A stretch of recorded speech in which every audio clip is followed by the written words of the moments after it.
Welcome, race fans. It's your favorite time of the year and mine. It's a start of another wonderful series of racing with the Stay Tuned Sports Truck Series here at Daytona, the Daytona 250 to start off another amazing start of a season. 15 races is going to be the amount of races that we will have for the trucks this season, and we have a full group of trucks out there qualifying right now, ready to get it started here tonight. Joining me tonight, Dave Huckleberry, doing the producer work and doing the sights and scenes that you see here at beautiful Daytona, Florida. Joining as well as myself, Gerald Campbell, your announcer for tonight's race. Everyone knows Daytona, the most iconic racetrack to most fans, the 2.5 mile super speedway here in Daytona, Florida. And trucks are right now just about completed with their qualifying laps. We had 46 trucks entered tonight. Chad Frankenfield, the series owner, decided to be nice and said, you know what? We're going to let them all race. So we're going to have more than what you would normally see. And for the start of this season here, we're going to have 46 trucks starting this race out, and I know a lot of these drivers are excited. Some of them, this is their first time racing for Elite.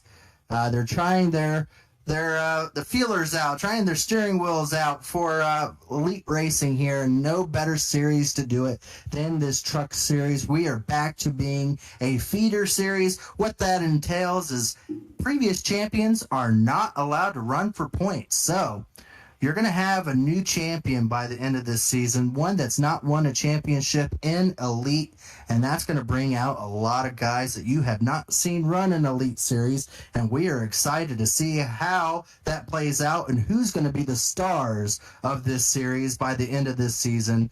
And qualifying just as wrapped up, and we're going to go ahead and bring up the starting lineup here. Are you ready, Dave? I'm ready. Let's do it. Starting in the first position, Justin Wadsworth in the number 19. Jeff Green, you know him, Jeff Green, the NASCAR driver in real life for Do Good Motorsports, starting in second in the number 23 truck. Cash James for Mountain Man Motorsports in the number 93 will be rolling off in third. Daniel Martinez for Pro Edge Racing is going to be driving the number 83. Chris Wright for Mountain Man Motorsports as well is in the 42, starting in fifth position. Ethan Burrell for Pro Edge, one of our previous champions, in the sixth position for the number 37 truck. Trey Edelson is going to be in the number 77 truck here tonight. Scott Crump for Lake Norman Motorsports, our most recent champion winner, is going to be starting from the 8th position. Michael Hozak in the 24 for Covered Bridge Racing, going to be starting in 9th. Justin Fuller will be starting 10th in that Aftermath Motorsports number 55. Leighton Norgard will be starting 11th in the number 12 for Abbott Motorsports. Joshua Personette, he's racing. There we go. Joshua Personette for Mountain Man Motorsports will be starting in 12th position. Kendall Noah Player for Player Autosports will be starting in the 13th position. Shift Esports for Nathaniel Cherry, one of our newer drivers from Canada there in the 05, will start in the 14th. Cayenne Regal in the 68 is going to be Raleigh. Sorry, thank you. Kylan Raleigh in the 68, another new driver for us, will be starting in the 15th position. Jonathan Cutlip for Pro Edge will be starting 16th. Wyatt Canadle will be starting in 17th for Fueled Up Racing. Andrew Hardcastle for Abbott Motorsports will be starting 18th. Thomas Sherman for Aggressive Eagle, my team, will be starting 19th. Cody Harrington for White Lightning Racing will be starting 20th. Tyler Fody for Lake Norman Motorsports will be starting 21st. David Joyner for Quantum Threat will be starting in 22nd. Trey Holmes for Pro Edge Racing and the number 88 will be starting 23rd. Joe Francis for Aggressive Eagle will be starting 24th. Connor Thompson will be starting in 25th for Thompson Gardner Club. At 26th will be William White for Abbott Motorsports. 27th will be Jesse Cortell for Aggressive Eagle. Cortrell, sorry about that. Lethem Joyner, it will be starting in the 28th and the 03. Richard, I remembered all the names. Lakawa, it will be starting in the 29th for Aggressive Eagle. Richard Hines will be starting 30th. James Cato for 31st position for Aggressive Eagle. Sam Batwell for Wally Racing in 32nd. Corey Abbott for 33rd for Abbott Motorsports. Cody McCorkle 34th. David Carpenter 35th. Josh Smith in 36th position. David Carpenter, Joshua Smith, Vincent Isabella, Dustin Dewar, Jaden Rasmus, Mark Murphy, Racimus, Mark Murphy, Trey Forston, Jesse Racimus in the 42nd position, Harrison Talon, Joshua Adams, Robert Smith, and Dylan Jones. Those are our starting positions, and we are about to get ready going green here. Are you ready, Dave? For I'm us ready. to start off the season strong in the Truck Series here at Daytona. Well, folks, where the racing gets good and the good gets racing, let's start off another season strong. The green flag is out here at Daytona, and it looks like the number 19 got out to a really strong start here. Gets himself clear of the outside lane even. Now, the question will be, obviously, if and when that big one will come. And with a full field like we have tonight, one of the biggest fields we've had in Elite Series, the question comes is how big is that big one actually going to be, and when does it come? You see a couple drivers already ducking out of line, already wondering that as the pack here. And it's already starting to show how strong these trucks are at drafting, as 19 has already lost the starting position, and it's gone back from first down to 6. Oh, we got a caution on the racetrack. Not sure how big. Mark Murphy, maybe? We're going to try to see if we can go back and find out. It was somewhere in the back. Yeah, the Mark Murphy mobile of the number 69. I think that's Mark J. Rebelus Replay Machine. Trying to see what happened here.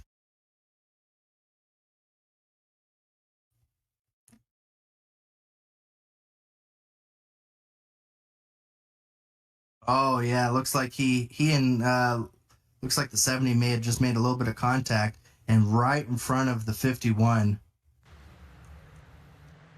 Yeah, that was like Harrison the 8 car's trying to get to the back, and that pretty wide situation. The 8 kind of looks like they hold their line there.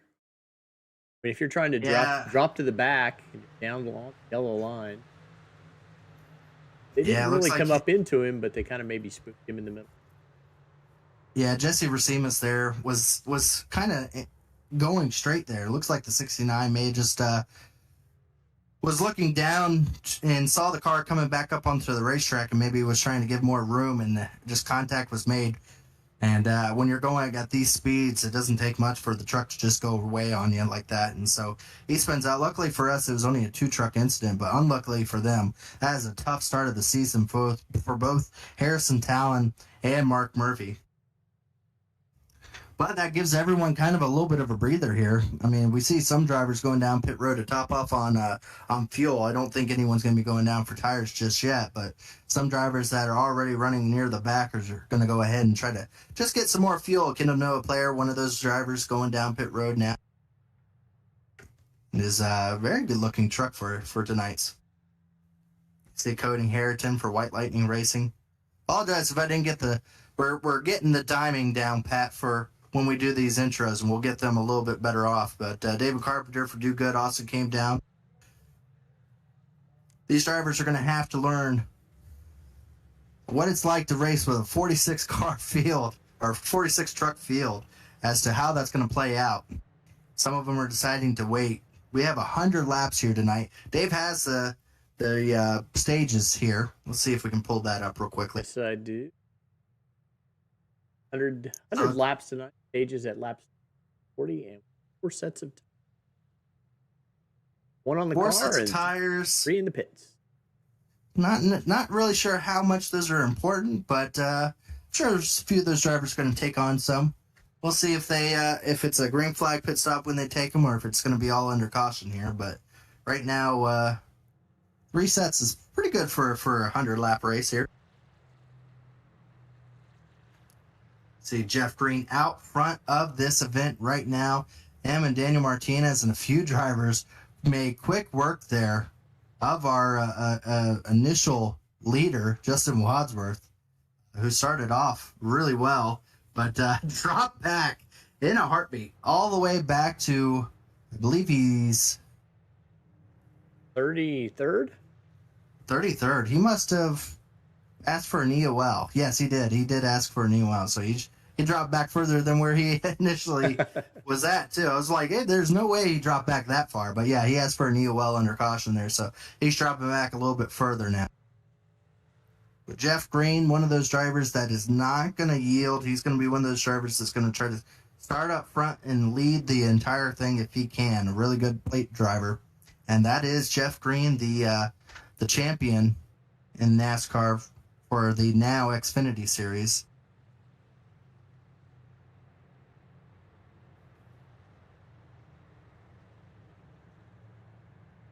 So they deemed the 70 at fault in the caution. I didn't really see that, but they deemed the 70 at fault in that caution that we just had, as drivers are starting to line back up to go back green here.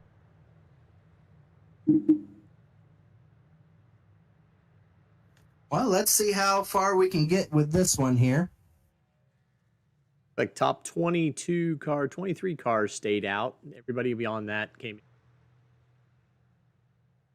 Really exciting event here. Again, some of these drivers are not really racing for any types of points. If you were wondering what I was stating earlier in the race, when I stated that this will be back to a feeder series and no previous champions can run for a championship, they can run for races and they can go for wins, and a couple of them out here doing just that. Scott Crump, our previous champion, in the 4th position, and Ethan Burrell, 2 seasons ago champion, running there in 3rd position. Both of those drivers are not running for any points, and points do not matter to them, just the trophy.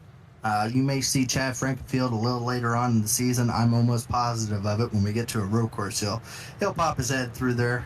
but you'll see I thought him. We were going to go a whole year without Chad on Sunday. No, unfortunately for the drivers out there, Chad will show up once or twice, but good for him, because it does add some more speed out there for these road courses. And again, a lot of these drivers, we don't know what their aptitude is to at what tracks, but we're about to go green here, where it looks like Jeff Green has chose the outside lane. Not sure why he would chose the outside lane, other than he got the lead on the outside on the previous on the initial start there.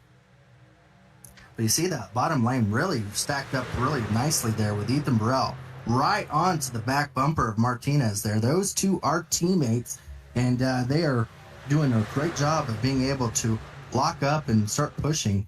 And essentially, even though there was more trucks lined up closer together on the outside, with those two right nose to nose, they really got a good start on that bottom lane there.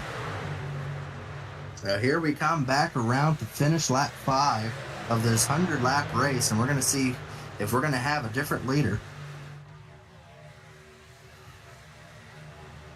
You can already see it now. There's some drivers that are trying to get up to the front here. Right now you see 2 wide racing from here all the way back further in the field, almost all the way back into the almost 30th position. They're 2 wide. Eventually, I am sure we will start to see 3 wide racing once the drivers feel comfortable, I guess you would say, enough. Although there's never really comfort when you go 3 wide at Daytona. Definitely not. Right now, it looks like Jeff Green's still getting some very nice help from a very experienced driver right behind him, Scott Crump. Again, there is points to be awarded here at the stages, so although it is a start of the season, there is only 11 races in the initial race of the season to try to get yourself into one of those playoff spots. 12 drivers will get into those playoff spots out of the field by the 11th race. So drivers want to take advantage of these points as quickly as possible. And we have seen it come down to ties at the end of the season, so points are very much important. as you start seeing 3 wide now starting to take shape further in the back of the field. Trying to see who that is. I think that's the number 12 truck. Back on the outside on the very high side there.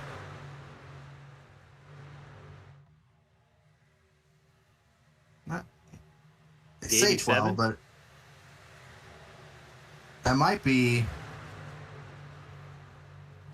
I don't know if their number is correct on the car. I believe that was Tyler Fody, which it would not be correct on the car then. No, Tyler Fody's on the bottom. Who is that? The 55. That's Justin Fuller there. And the 55 now trying to take the high side lane. And now you start seeing it. You see already one driver backing out. Does not like the look of it. As we have 3 wide racing for the first 10 spots here. This is where it gets really, this is a pack. This is what you would normally see in a Daytona style race here, as it is very, very tight. And the trucks here, I believe, have some of the best drafting package in iRacing right now. And you see it right here, how well these drivers are able to go about getting these 3 wide situations going. And no one has an advantage. It is still tight up in the top 10 here. Bottom lane run by Daniel Martinez. Middle lane, Jeff Green. On the upper lane, there's the 55 Fuller there. So the top lane starting to lose a couple people, but it's also moving the quickest. So even though there's only 3 drivers up at the high side, they are still moving along pretty well. But it looks like they will drop down. One driver will drop down, Fuller, in front of Jeff Green there. That will leave the 11 on the outside of Jonathan Cutlip.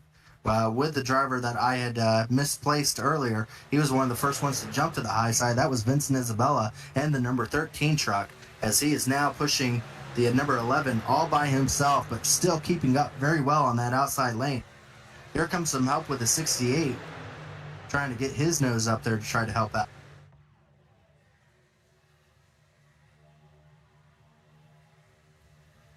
Oh, that spin the 11 around. A few drivers, a couple of them hard wrecks. Oh no, 88, 05, 97. Loads and loads and loads. On lap 10, we have our first big one of the night, as we have a few drivers turned around. I screamed so loud. It's been a while, Dave. I actually choked myself a little bit there. Let's see where it starts here. I don't know if it was a shove gone wrong. Kind of around Scott Crump here in the middle here. Oh, yes, looks like Oh, Jeff Green got so lucky. Oh my gosh. Vincent Isabella gets into the back of the 11 there. Did Tyler Fody get involved in this one too? I think he might have gotten some of this. But you see the 11 of Jonathan Cutlip get a little improperly placed push right on the left rear, which is going to upset the truck, and it turns him around. Let's see where he ends up. Jeff Green's so lucky. Fody does get involved. Not Fody too does bad. Get involved. The 05 there gets hit pretty hard, and then it's just a stack up there. Got Crump, 93 is involved. 05. Yeah, Cash James, who was very excited. He was in here very early on the YouTube chats here. Excited Daniel to get Cherry. this going. Robert Smith, the 97 car involved. 88, Trey Holmes. Here comes, 88 comes out of nowhere. Oh, poor Robert. He was not expecting 88 to come back and get him one more time. And then there was a couple trucks up against the wall. Let's see if we can go back there, because there was a truck that came back up the racetrack and got a couple more involved. Joe Francis, love the picture. Anybody drives for you has to have pictures like that. Oh, wait. Man, wait until you see my other driver, James Cato. I got a full field this year to try to go after this championship. I want to announce one of my drivers winning one of these, but I will be supportive of everybody here as we see exactly what happened. I know there was a couple of cars that came back up the racetrack. Well, luckily enough, everyone slowed down fairly well. The one there, Jaden there got into the wall a little bit, slowing up, but not too bad. So that did get about 6 or 7 trucks involved, but could have been a lot worse. A few drivers coming down pit road has cycled Jeff Green back out to the front of this field. First chance to look at the new liveries for this season. They will never look so clean than they do at the beginning of the season. The paint is fresh on that one. That one wasn't done painted until like 5 o'clock this evening. Oh, that's your sponsored vehicle there. You had 2 of them. I think Robert was the other one, and he just got involved in that wreck there. Yeah, Robert Hill's not here tonight. Oh. He's on some sort of Canadian holiday. Didn't know they had those. I think they have like 2 per week. 2 per week. Oh, my. Well, we got a couple Canadians in this race. Dustin Dewar looking very nice out there. And he's not sure what his hood says. 80s Hilltop Salvage. And he is the new 2023 World Horseshoe Champion, Dustin Dewar. Yes. Yeah, we just got that announced on Saturday. Congratulations to Dustin. He was excited to get back so that way he can jump in the trucks to get this season started in the truck series. He's looking forward to try to getting into the playoffs, as well as his teammate there, David Carpenter. Both of those drivers going to work very hard this season to try to get into the playoffs there. Well, Tyler Foote doesn't look too bad, even though he got a fender full of little different paint scheme for Foote this year. Yeah, I like it. Kind of a little black bit. On it. Latham Joyner there for Diamond Speed Lap. Trey Edelson there in the 77.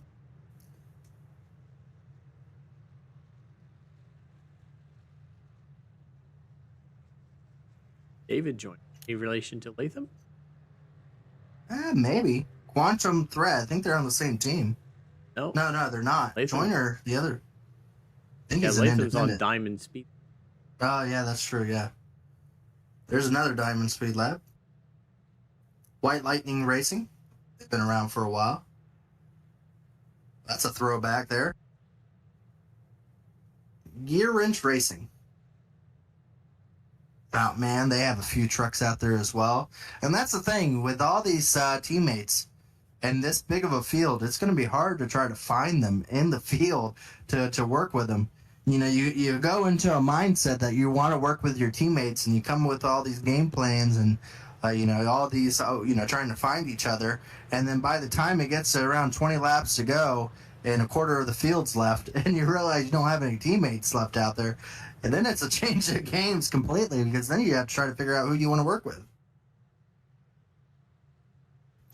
But luckily enough for us, folks, we're going to be having an exciting one, because we just saw 3 wide work very easily here. And that's going to lead to a lot of excitement. So far in the Truck Series, the finishes at Daytona, I'm hoping I'm not jinxing it. They have been some of the best in iRacing finishes, so I'm excited. I hope all of you are able to stick around and watch this as we go back to green on lap number 14 here. Jeff Green once again chooses the outside lane. He chose his teammate to start right behind him this time, and both of them get out to a really good start. As you see Dustin Dewar there get a good start on the outside lane. But the inside actually stacking up pretty well as well. Looks like Chris Wright there is going to have some help behind him in the 68. They're actually going to be able to clear the outside lane, so they're going to have a choice to make. Did they stay on the bottom, or did they go up into that third lane?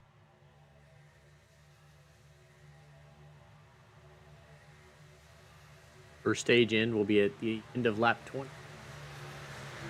Now, will those be under caution, or are those going to continue under green? No yellows is what the last I heard, but we'll find out.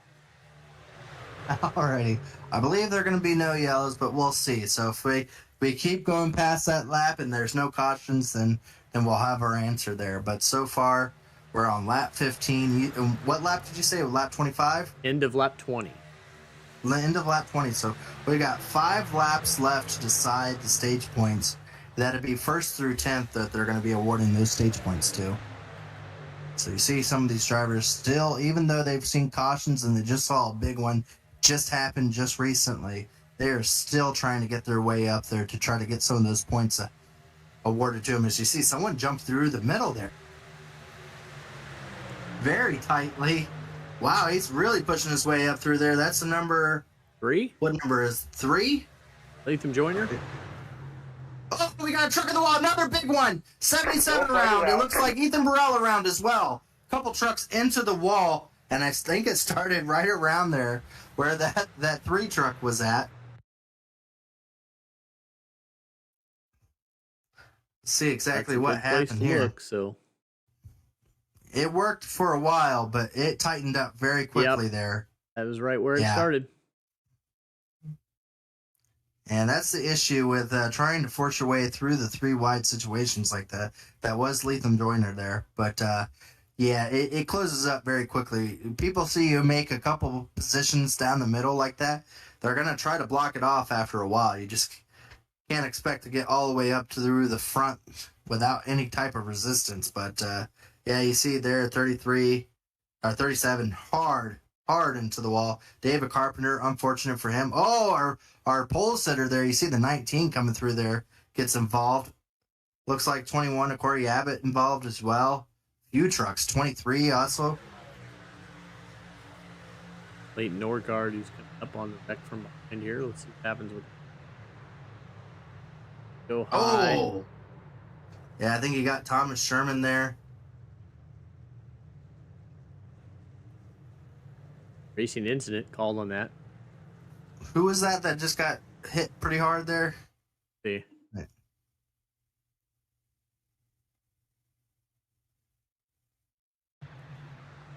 So you see the 12. Oh, a little bit of netcode. That's what really stepped it. Really can't see the number on that car. Kendall Noah involved in that too. I didn't even notice that. Kendall Noah.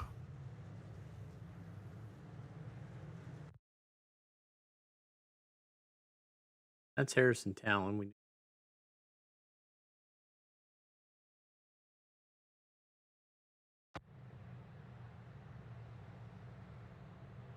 Loads of cars in the pits now.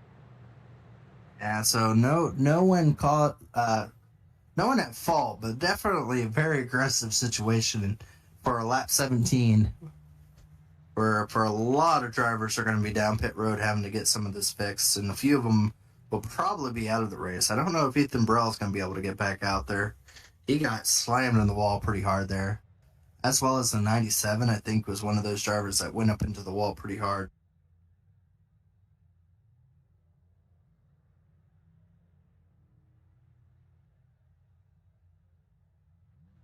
A lot of cars getting a lot of repair.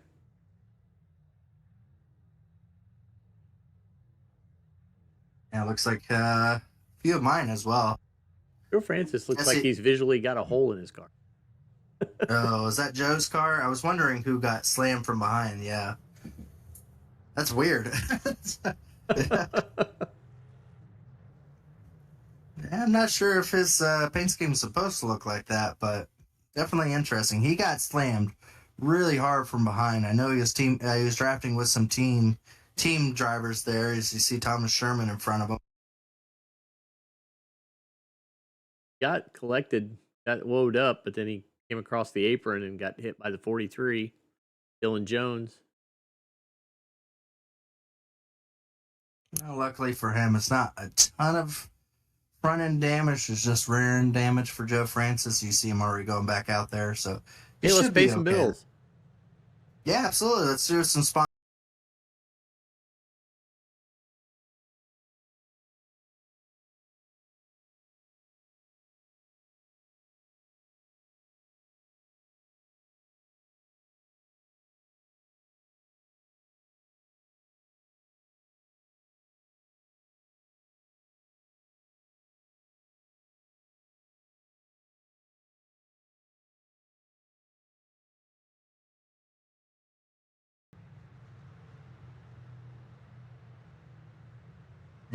And we're back here. They're about to go green once again. Jeff Green on the outside, Chris Wright on the bottom. We spoke to Chris earlier today, Dave, and his idea was it's either a win or the race didn't really matter. that was pretty much his aspect of how he thought tonight was going to go. Is either he was going to go for the win or he was just going to go for trying.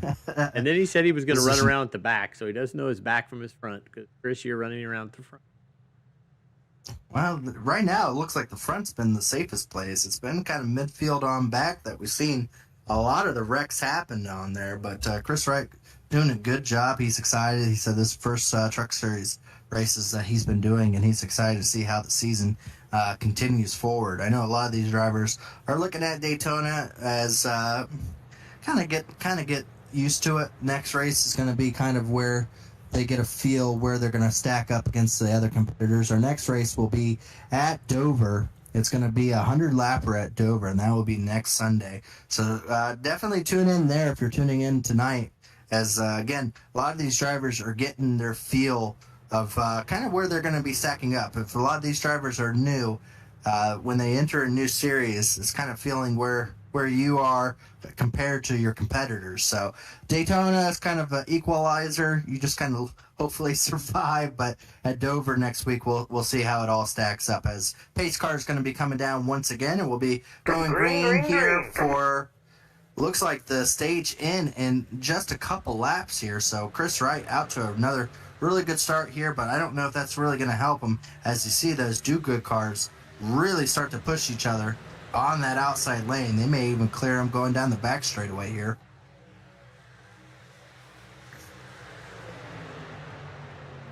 A lot of pushing and shoving going on here. So these drivers are looking at just a couple laps before the end of this stage, and points will be awarded. So some of these drivers are still looking at this as an option to get some really good points behind their name. So you see Jeff Green jumping down to the bottom, which is very surprising. Maybe Do-Good's deciding that they're just going to try to block the top and bottom lane here.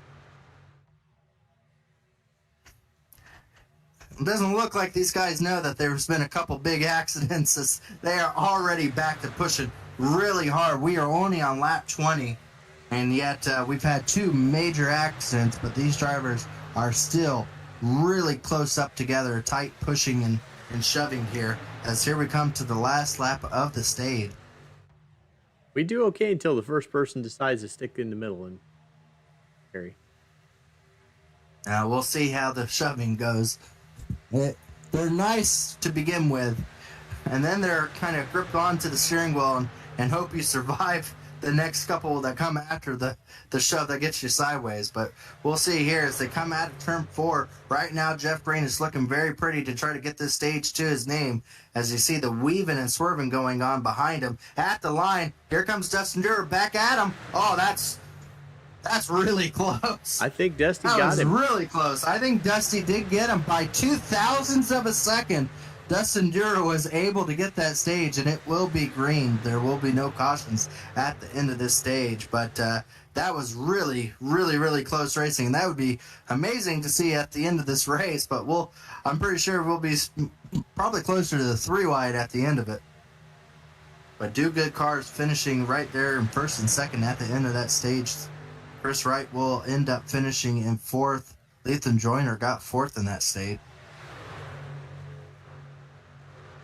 As here they come back around now. It's going to be, you see, they're already starting to lift. Gaps are starting to be made a little bit more. They were pushing really hard to try to get those points, but after those points have already been awarded, they're going to back off just a little bit to breathe. I think some of them probably were holding their breath in that little bit of a shootout.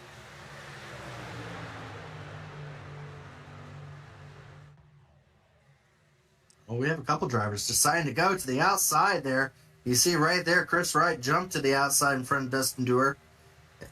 Was able to clear Jeff Green, but he's decided to stay to the outside lane.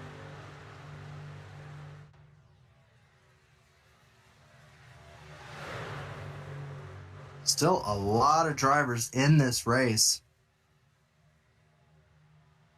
We still have 39 trucks still on the racetrack. Drivers that are out right now: Kendall Noah Player, David Joyner, Trey Edelson, Tristan Fortson, Mark Murphy, Joshua Adams, and Dylan Jones. All those drivers out are one lap down or out of the race. So 39 still on the lead lap and going around on the racetrack.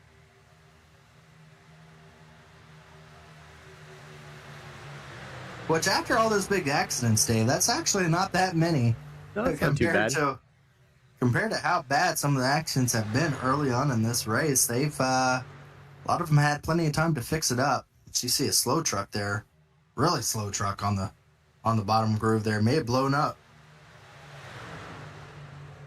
That Harrison Talon, I believe, yeah. I think that's Harrison, yeah. I think he might have blown up. We saw him in the very first accident of the night.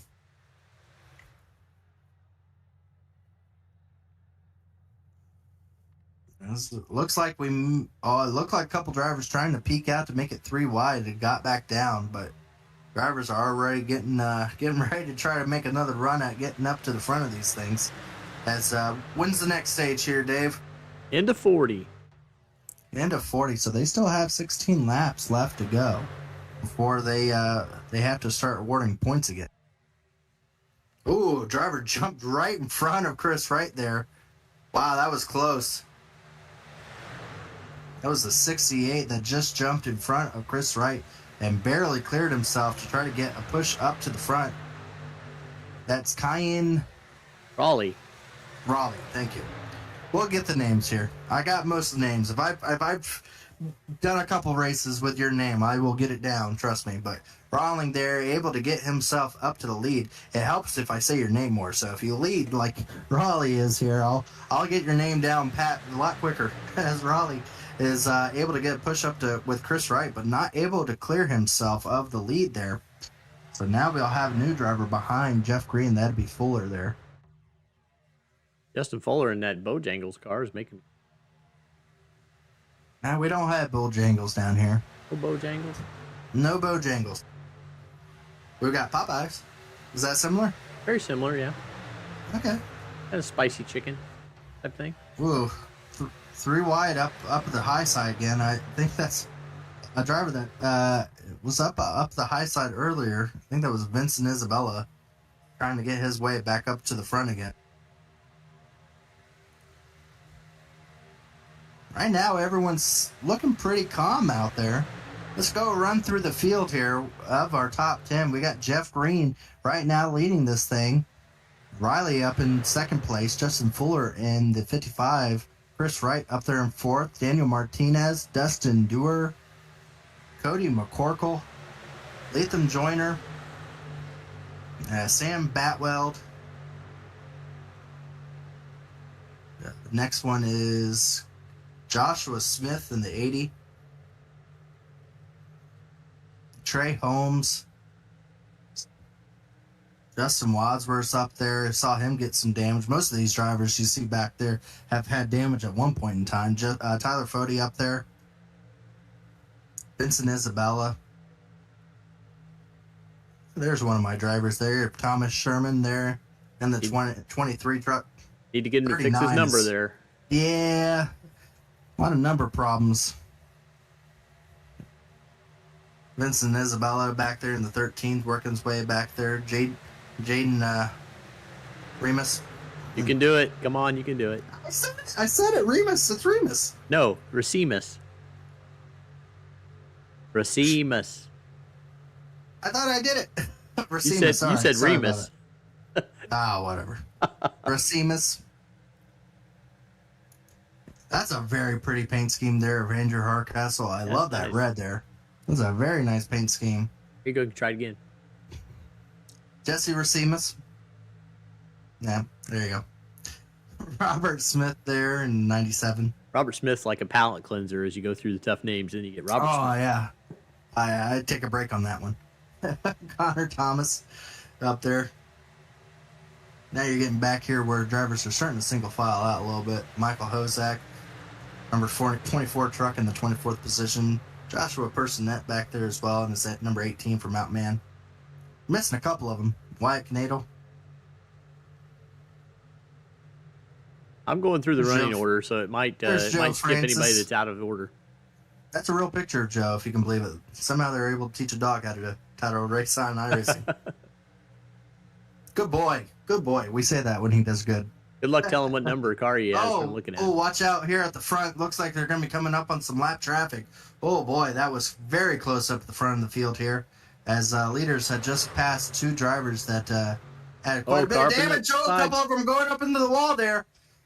Yeah, we've been enjoying the little bit of tameness, but it is starting to go away as you see the quickness of how they caught those drivers going a lap down really upset some of those trucks, and a couple of them hit the wall a little bit, got some damage from it.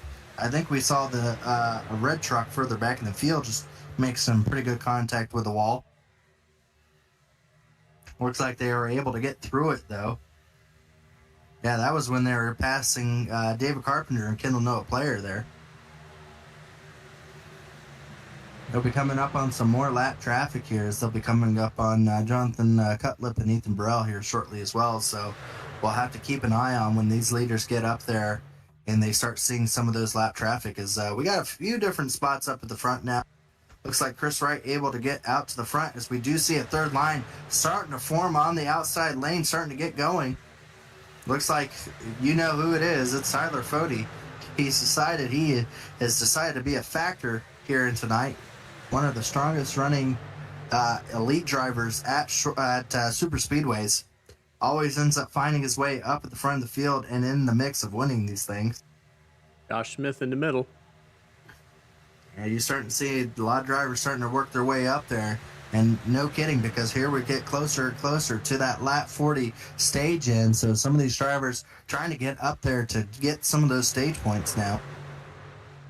Third line is starting to come quick and heavy. And why that's becoming bigger issue is because we've got 3 drivers and about approximately 3 laps are going to be going a lap down. And where are they going to go? I don't know where they're going to go, but 3 wide at the front of the field here. Good onboard shot to show you just how smooth you have to be on the steering wheel to make this outside lane work. You can't have a lot of steering input. You can't be all over, because there's not any room to do it. If you turn too much, you will have an issue. As you see that middle lane really get a really good shove there and able to get themselves out front. Jeff Green has dropped quite a bit of positions from earlier on. Dustin Dewar able to get out front. Now we have a new driver on that outside lane. Trying to see who that is. Is that the number 30 of Connor Thompson up there? I believe it is. He's getting a really good shove from the 55. Not Connor. I'm sorry. 03 Latham Joyner. Latham Joyner, yeah. 03 Latham Joyner. Getting a strong shove from Justin Fuller on that outside lane. And here comes Sam Batweld. I think Zach Evans said earlier on that all his drivers get involved in wrecks, but here comes one of his right now, looking into the top 5, as here he comes up to the front of the field here.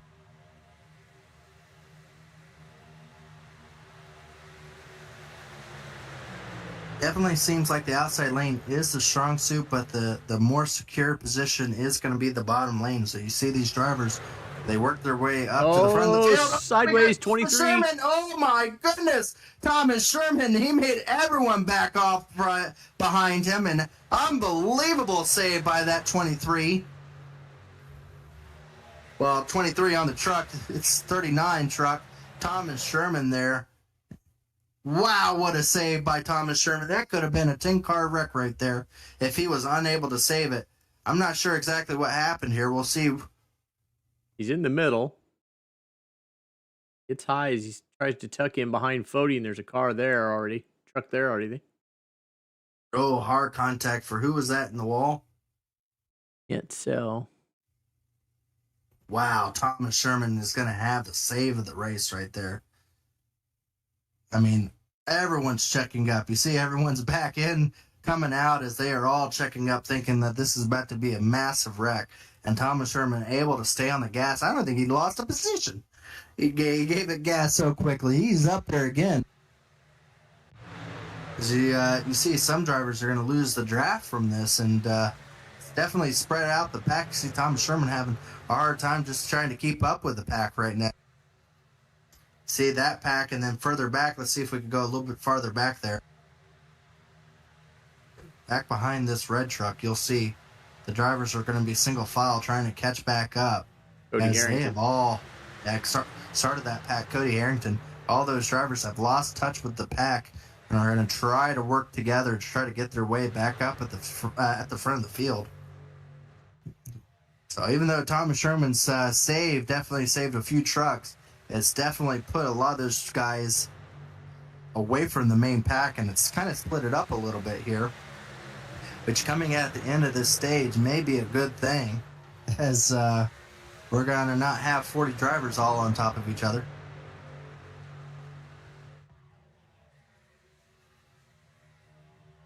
These drivers are about, I would say, about a lap and a half, 2 laps away from passing. The pack has gotten a little bit bigger. Well, Richard Hines, Ethan Burrell, Cody Abbott, and Jonathan Cutlip, they're all about to go a lap down. So we're right at the end of this stage and going to be passing some lap cars. So needless to say, maybe those drivers further back in the field may be in a safe position right now. Yeah, they actually caught back up to the pack pretty easily there, actually. So yeah, made up 6/10 on that last lap. Yeah, they actually caught up pretty quickly there. They're back. Yeah, from 32nd all the way up to the front. It's all back to being one pack again. Still 32 trucks in this main pack, which is unbelievable that we've had this many massive wrecks and still 32 trucks in the main pack. As you see up front here, once again, it's still Joyner on the bottom lane there and Fuller on the outside lane with Sam Batwell trying to get himself up there.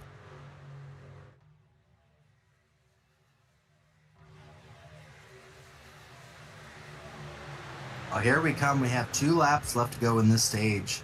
And you see Sam Batwell really giving a hard, strong push to that 55 truck to try to get himself clear of that inside lane. It looks like Dustin Dewar able to give just an equally good shove on the bottom lane to get that bottom lane rolling once again. All those drivers on the outside lane. Whoa, the 80 truck going 3 wide. I think he's dropping back, which is a very weird maneuver that you would wait at this point in the stage to drop back whenever you're considering that points are going to be awarded. But yeah, he just dropped to the outside lane and dropping back. He does not like what he sees. That kind of broke up the bottom lane. Oh, whoa, up at the front there, really putting it 3 wide on the lap car. The lap car decided to stay on the bottom lane, and that almost caused a massive wreck up the front. Some of the guys were not expecting a lap car to be coming on that bottom lane, and that almost ended up in a wreck. But everyone in this field did an amazing job of being able to avoid that.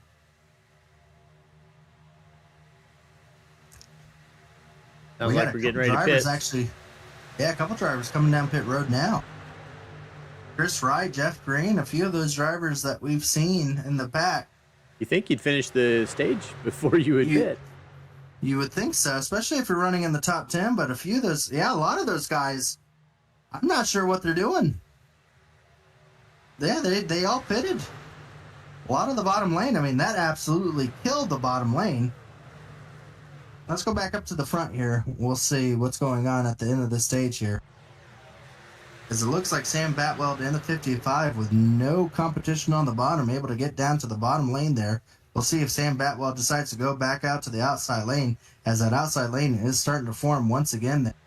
I believe that is Fody, who's not running for points. Is just trying to take the points away from these guys, as he's getting a very good shove from the Martinez truck, 83, right behind him. As, wow, they are getting a lot of momentum on their side as they are able to get clear of the 55. And at the line, it's Tyler Fody to win the stage with Daniel Martinez in second. Again, Fody not really running for points, taking the glory of the stage nonetheless.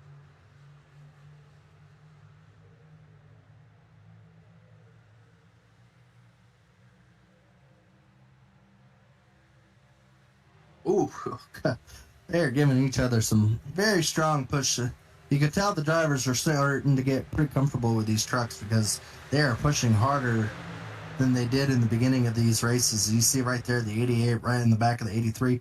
You would normally not see pushing and shoving in the middle of the turn, but I guess they feel comfortable enough. But they are going to have to feel very comfortable here because they are going to be coming up on some lap trucks, and that is going to cause a little bit of a stack up here. So truck I think is Dustin Dewar ran out of fuel. Oh no, Dustin Dewar out of fuel coming to the flag stand, unable to get down in time to be able to come down. But back up at the front, we are 3 wide. It is getting a little bit dicey up front as these drivers are trying to get around some of these lap cars. They might be going 4 wide here as drivers are trying to find a way to blend into this pack. As you see right now, Fody in that middle lane there, 87 down below. Oh, this is not looking good as these drivers are starting to get swervy and trying to find their way through this pack. Some of them are going to have to start looking at getting fuel here shortly. See the 55 going to the outside of Tyler Fody. We are 3 wide at the front of the field here. How we have not had a wreck, I don't know. These guys are all over the place right now. But right now, it looks like the top 2 drivers are able to get down onto the bottom lane there. We are lap 43. We're not even halfway through this race, and we have seen some amazing racing by these truck drivers here. It gives you a little bit of an idea where some of these guys are at on their fuel strategy. Some of them have pitted a little bit earlier than some of the others.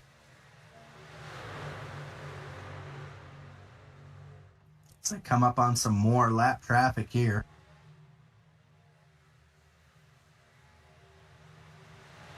Yeah, that pack is pretty massive, I would say, Dave. Yeah, definitely. It's still very dicey up here for these drivers. Stage points have all been awarded already. But yet we are still seeing a lot of cutting through the field by some of these drivers. And I think they're going to be coming up on some more lap traffic, like there wasn't enough lap traffic to deal with. They're going to be coming up on some more drivers that have come out of pit road, I believe.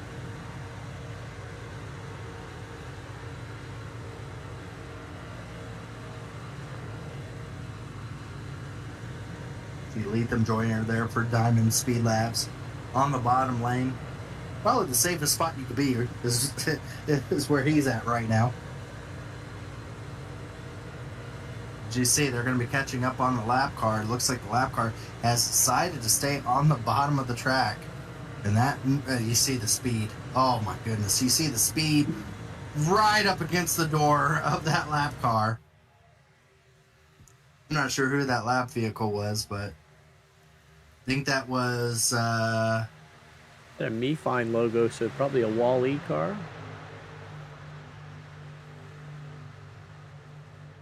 Yeah, I'm trying to find out who that could have been. That was cutting it close for sure.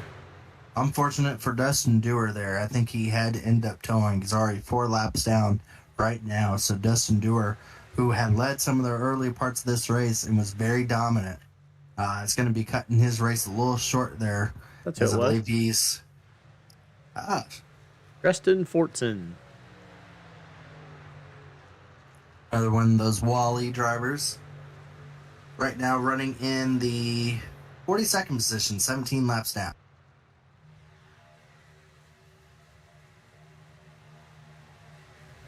We got a few drivers already announcing that they're going to be coming down pit road this time by. 97 said he's pitting, but that's not where you pit. And that's not how you pit. That is on the back straightaway. The pits are on the front straightaway. I don't know if he's out of fuel too. And that is bizarre. Unless if he had something going wrong. I don't know. Personally, I don't know why he would pit like that. I mean, he's gonna come out way behind the draft.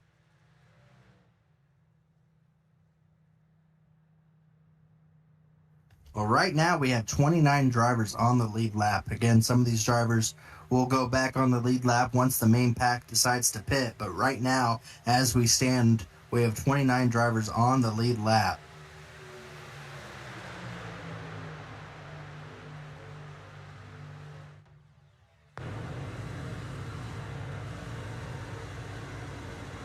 Tyler Fody, once again, a very common scene in the Elite Series, out front in the Super Speedway,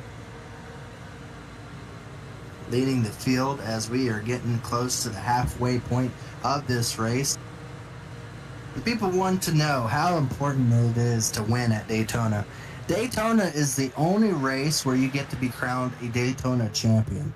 It's not just a race. It's not just any win. You get to become the Daytona champion when you win at a Daytona race. Even if it's in the Truck Series, the Xfinity that we'll have on Monday, or even the Cup Series, all those, if you end up winning the race, you become a Daytona champion. So it's probably the most important race, other than maybe the championship race at the end of the season, that you would want to really go out and try to win. Is wow, a couple drivers. That was a wild fit in. Sam Batweld. I don't think he was clear, or I don't think that was Sam Batweld. Who was that in the 05?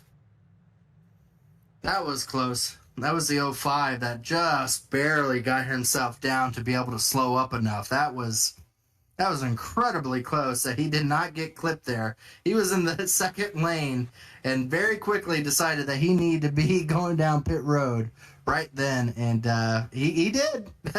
He did get down pit road. And some of these drivers need to start, they'll learn, but in the Elite Series, normally you would want to go about announcing and getting down to the bottom as soon as you can. And announce when you're coming down pit road. That's usually the etiquette in Elite, as you see everyone else on the bottom lane starting to slow up. Keep an eye on that. Make sure there's no stack ups. Always tends to be, for one, in one of these super speedways where there's someone spinning out going down pit road. Our leader, Tyler Fody, going down, getting some fuel. Now they can decide to take tires now or try to get a faster time with just going for fuel. The difference between a fuel stop and a 4-tire stop with fuel is only a couple second difference. So most drivers will decide to have those fresh tires just so that way they can come off a pit road. But some drivers maybe want to make up some positions, may opt to try to take just fuel only and make up a couple seconds. So we'll see coming down this time. We'll have one other driver coming down pit road. I think that's the 18 there. Yep, that's Personette there for Mountain Man Motorsports. So we have 7 drivers, I believe, 6 drivers that are still out there on track saving a little bit of fuel. We'll see when they decide to come down pit road as well. Racimus in the number 1. Wadsworth in 19 up there. Racimus in the 70, brothers. Or no, father and son, not brothers. Right. Father and son. Hardcastle in the 22. White in the 45, Norgard. Trying to do what he did last season, get up into the in the chase once again. Looks like that will complete the cycle of pit stops. And now we'll have a pretty good idea of what we're looking at on the field as far as where everyone stacks up after those green flag, who had the best strategy, when to come down pit road or not. Looks like the 55 will be out front once again.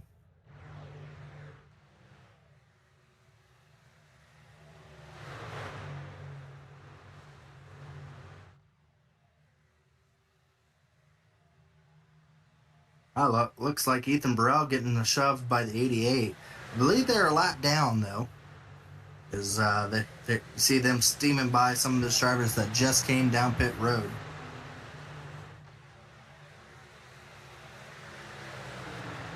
Ooh, they're catching some more traffic here.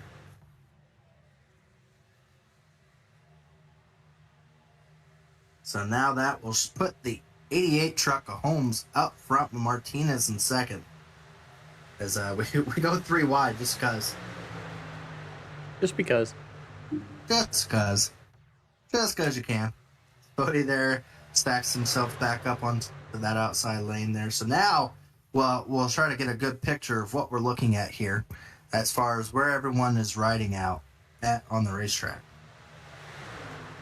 Still pretty healthy lead group here, but mixed in with them is a lot of lap down cars. So the look is a little fluffed with some drivers that are lapped down, so not really running with this lead pack necessarily, but looks like the top, I would say the top 14 is all within this main pack that you see right here. But I would say within reasonable doubt, the drivers from 12th or from 15th on back to 19th or 18th are trying to catch this pack right now, but they are starting to lose touch just a little bit. And then we have a bigger pack that's all a little bit mixed up from drivers that may have not had the best pit stops. That'd be from 19th position on back to 30th, which is our final driver on the lead lap of Vincent Isabella. And I would have Ethan Burrell, who's in this main pack, as the first driver 1 lap down. So 30 trucks still on the lead lap, but I would say in close succession, the drivers that are necessarily in striking distance of this lead would be from 18th on forward. So Cody Harrington, Thomas Sherman, Cody McCorkle, Joshua Personette, and on forward from there are all drivers that are looking to try to stay in this front pack here.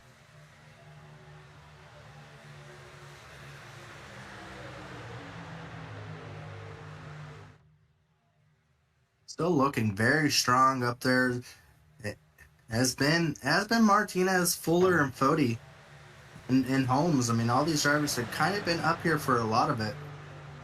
The 05 of Nathaniel Cherry, who was the driver, was very bold with his coming down pit road. He's up there as well, running pretty well in the top 5 and 6 position. Let's go ahead and do some sponsor shout-outs here, Dave, while it's still looking a little clean out there. Okay, our series sponsor is Stay Tuned Sports Podcast. Stay Tuned Sports was started in 2016 by 2 friends, even though hating each other's teams, with the purpose of producing a sports show like no other. They wanted to create a show that would cover all major sports with a little bit of comedy mixed in. Stay Tuned Sports releases weekly episodes covering the NFL, the NHL, Major League Baseball, and even some college football. So if you're looking for some hot takes mixed in with some good ball busting, then this is the show for you. Stay Tuned Sports, your home for sports nonsense. Our premier sponsors for the Elite Racing League, TA Services. TA Services for over 36 years has been a trusted domestic and international full-service third-party logistics provider offering freight brokerage, managed transportation, warehousing and fulfillment, and cross-border logistics services to shippers around the globe. TA Services moves what matters to you. Let the TA Services team make ship happen for you. Blue Egg Marketing. Blue Egg is the marketing department for small businesses. Small business owners, Blue Egg is your biggest fans. Constraints catalyze creativity. We help businesses punch above their weight class.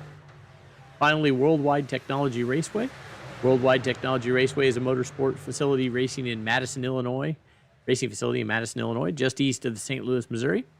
Features a 1.25-mile NASCAR Cup Series, NASCAR Craftsman Truck Series, and an open wheel series. It has a 2-mile infield road course used by Trans Am, SCCA, and Porsche Club of America. Also a quarter-mile NHRA drag strip that will host the Midwest Nationals event, and the Kartplex, which is a state-of-the-art karting facility. Those are our sponsors, Gerald. I appreciate you, Dave, and I appreciate all our sponsors as they are able to allow us to be able to broadcast these events here in the Truck Series to everyone here.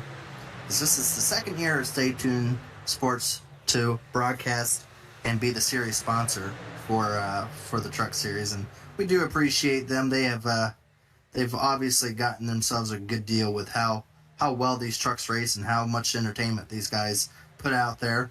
We appreciate all the drivers for being able to join us for these races here, as we got a good field of drivers out there.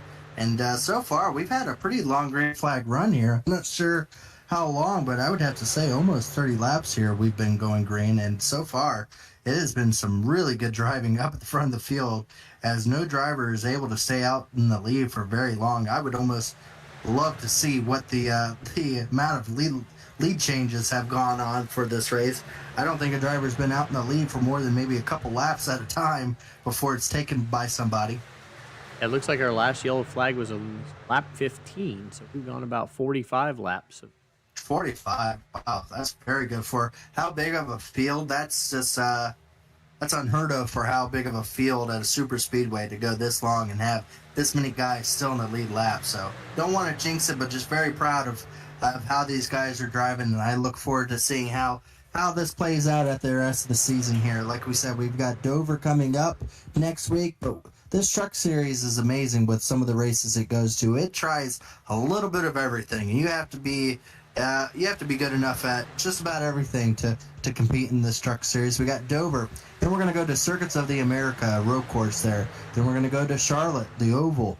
We're going to go to Iowa, Arlington, Auto Club, Lucas Oil, Knoxville, Martinsville. I mean, a stretch of short tracks in a row there. And then we're going to go to Talladega back again at the end of the season, or end of the regular season for the playoff chase to start up there. And we got to have a dirt track on there. Where's our dirt track? No dirt track, I think, this year. Oh, no.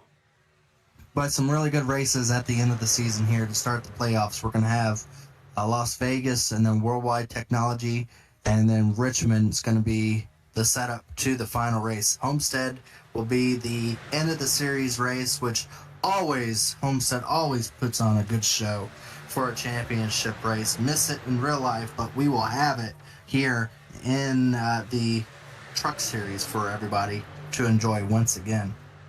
As we are seeing some really strong pushes on that outside lane there. Fody's getting shoved pretty hard there by, I think that's, who is that again?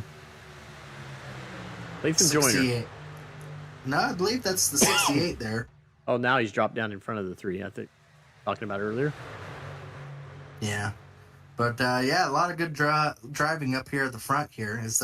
It's been pretty civil. I mean, the driver, whoever gets pushed out front on that outside lane, drops down to the bottom, and the cycle repeats there after that. So we've just been watching that happen here for the last few laps. The drivers circulating from going from the outside, dropping down to the bottom, and then so forth. So far, it's been pretty orderly at the front. Again, they will all have to pit at least one more time here.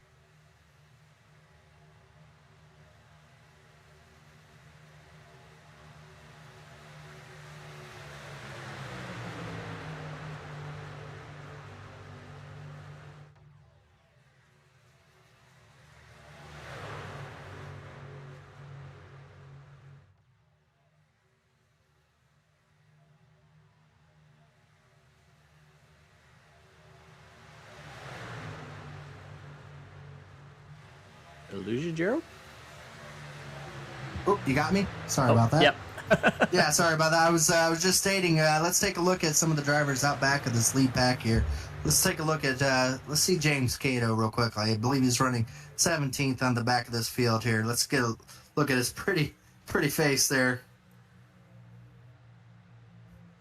Oh, there we go. That's a normal elite truck series driver, James Cato for Aggressive Eagle. Doing a good job out there still with a very clean truck. Looking to try to start off the season strong. Richard, another Aggressive Eagle driver, Aggressive Lakawa in the number 38 truck. Another beautiful looking truck out there. Oh, you're going to go through all the Aggressive Eagle drivers? Well, they're all right there together. Yeah, well, no, he's a little bit farther back. No, we got Leighton Norgard's in between the two, but all are 4 of them all together. Yeah, that's true. Jesse Cottrell there in the Cottrell in the number 8 truck there. Joe Francis back there in the 21st. You forgot Thomas Sherman, who's running really well up at the front there. Way up. I believe he's 13. With that amazing save that we saw from him earlier on in the race. Doing a really good job running in the 13th position. But here we come to lap 65 of this race, and I gotta say, this is starting to step up where these drivers are gonna have to decide, like, if this is gonna be something that they try to save fuel on and try to see if they can make it, or if how they're gonna play this out, because it looks like the big group of pack is obviously the faster way to go around. So when do you pit? And who are you going to pit with if you do have to pit? Looks like, Ian Raleigh and Jeff Green will be the first ones that have to try. They've had 25 laps. Oh, wow. That was really close there. I saw one driver get very sideways as it looks like some of the drivers are trying to peek out to the outside and cut back in. And that kind of slowed down that outside lane there. You see them. They drop back about 3 or 4 positions. And there goes that outside lane once again. as they're going to have to try to work their way back up there. But there was a big wobble and a lot of drivers checking up there. Sorry about that. I just thought we were about to see our caution there that was going to stack it all back up once again.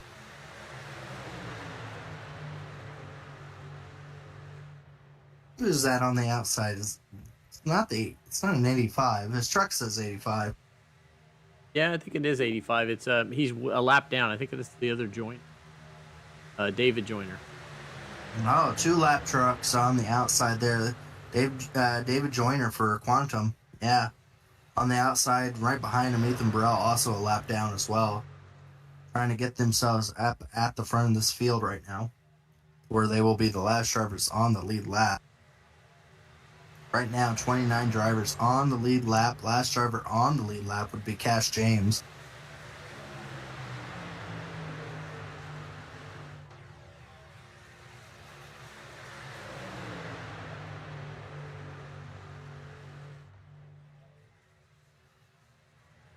Now we're panning out there. Yeah, every time we come out of turn 2, a couple drivers decide that they want to try to look or peek to the outside and see if they can make up a position or two. We just saw the 05 there being able to make that move. Nathaniel Cherry there in the 05, able to, I don't know if he got jumped right in front of, is that Dustin Dewar in the 32? Yeah. Who is quite a few laps down from that fuel issue that he had. So far, it's been very clean. Oh, as I say that, Jeff Green in the 83 make a little bit of contact there, but are able to keep going. So you see Jeff Green now forced to be 3 wide after that little bit of contact that he made. That was with Daniel Martinez there.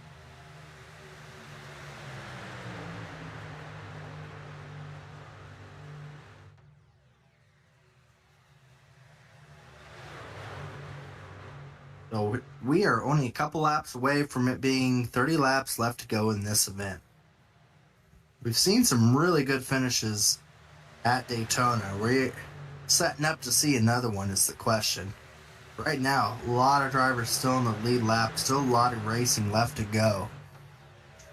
But this gives the drivers a little bit of a sense. If it goes green from here on out, there's still a lot more drivers than I think most of them. I think he's just going down to get lapped here. Dropping up out of the way there. But we are 3 wide now.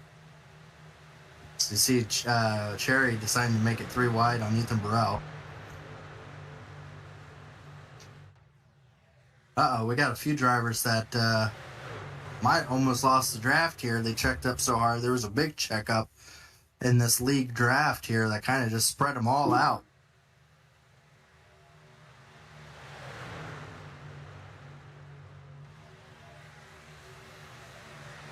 Luckily enough, still able to keep going. Ooh, little contact with 05 and the 3.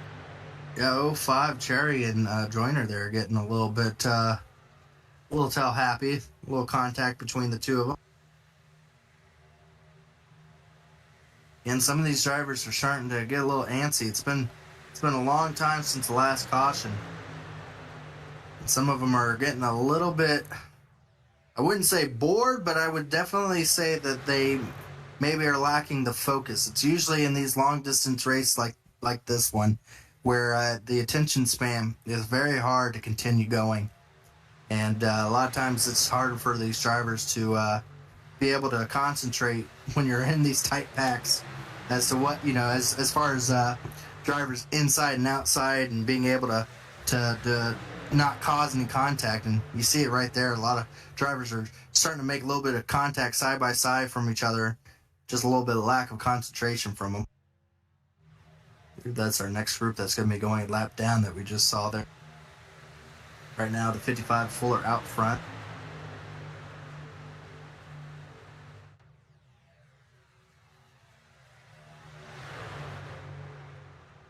Well, we spoke about Chris Wright. Where is Chris Wright? He was leading up there for a long time. Now, that second pack. Yeah. Chris Wright dropped back a little bit. And now is just kind of running there. now has to worry about, is he going to lose the draft here? As there's a few drivers that are starting to get distanced from the main group quite a bit.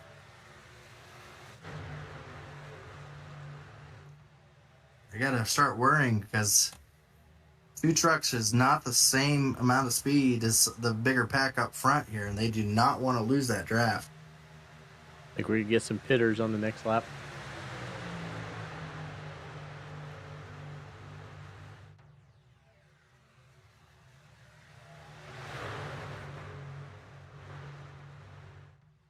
See if any of them drop down. I don't see any of them just yet. I think they're going to probably go a little bit longer.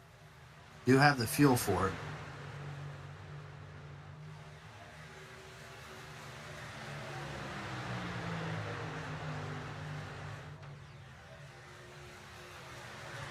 Do have Dustin Dewar and Jeff Green going to be going down pit road this time, as well as Josh Smith and a few other drivers. I think the 68's coming as well. Chris Wright. As well as Chris Wright. Yeah, so we do have a few drivers coming down this time here. This will be their final pit stop of the evening. See you there. All of them doing a really good job not to make too much contact or coming down pit road in their stall.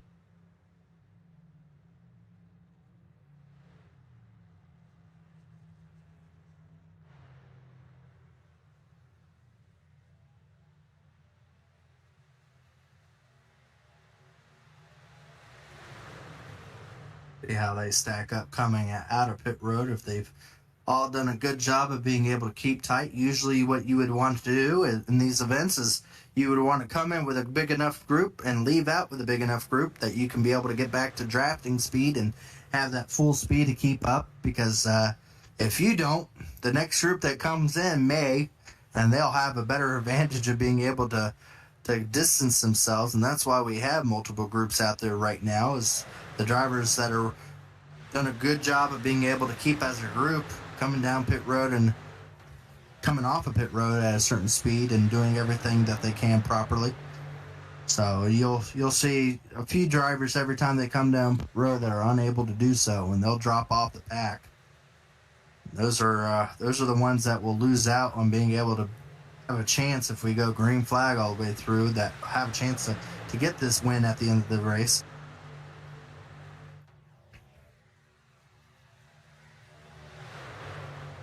See, the majority of drivers have actually gone single file on that bottom lane. The audience can't hear, but we can hear. A couple of these lead lap groups here are calling for themselves to go about single file to try to get that advantage of speed on the drivers that just pitted, and trying to see if they can be able to beat them on the racetrack that way. So drivers are able to communicate, different than what you would see in real life. These drivers are able to communicate with each other on track for all of them to hear.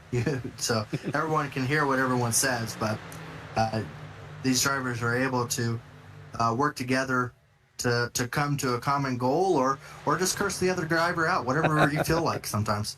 So, it has its ups and its downs, doesn't it? It has its ups and its downs. It's just depending on if it's a short track or if it's super speedway. Depends on what kind of accent you get out of it. But right now, these drivers are working very nicely up front here.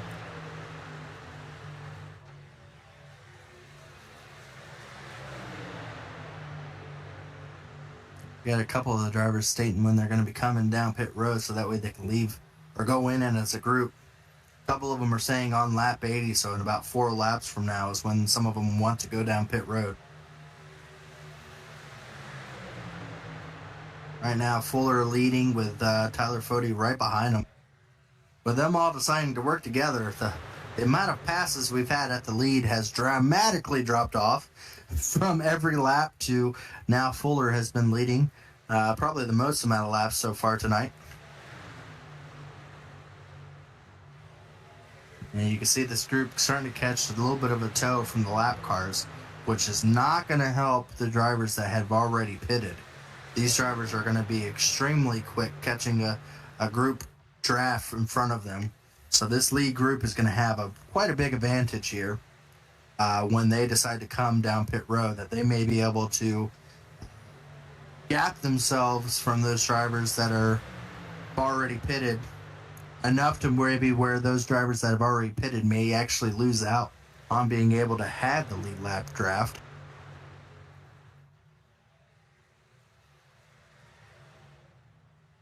Oh no, the lap cars went side by side in front of them. Now they've both dropped to, or moved up to the high side.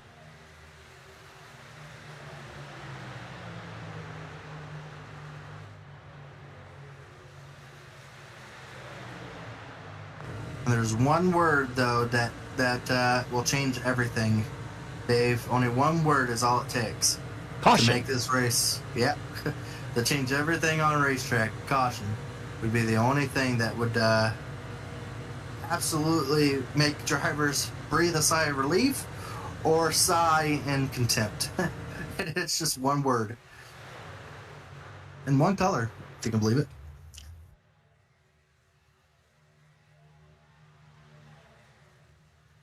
As here they come to 21 laps to go. Lap 20 was when a lot of these drivers were saying that they were going to come down pit road from this lead group.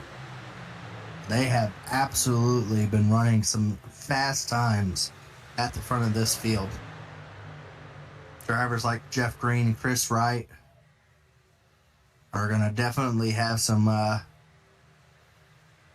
problems once these drivers pit. I think that they may end up losing the draft here.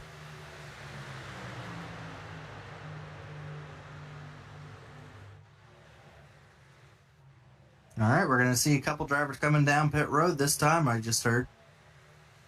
When I mean a couple, I mean a lot of the cars coming down pit road this time. Whoa, the 55. He's hauling. Really threw it in there. Oh, my goodness. I bet we're going to have a penalty. I think so. He really went strong into that turn, or into that pit lane there, and he locked him up. We'll see if he is going to leave out with everybody, or if he's going to have a pit road penalty. If he gets a pit road penalty, pretty much they'll just keep him in his pit stall and have him wait out. No, he didn't have a penalty. Nice. Color me shocked, because that was incredible speed he carried going into that pit road.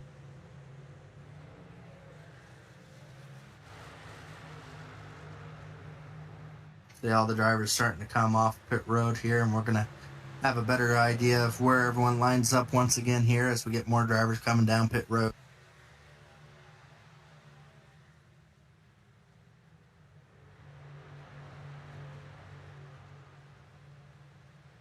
Looks like Fody had a really good pit stop there up front of this main field.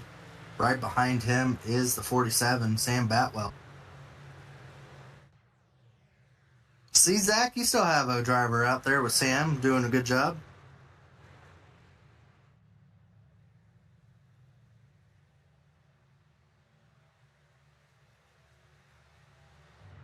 Wow, the group really got small at the front of the field here.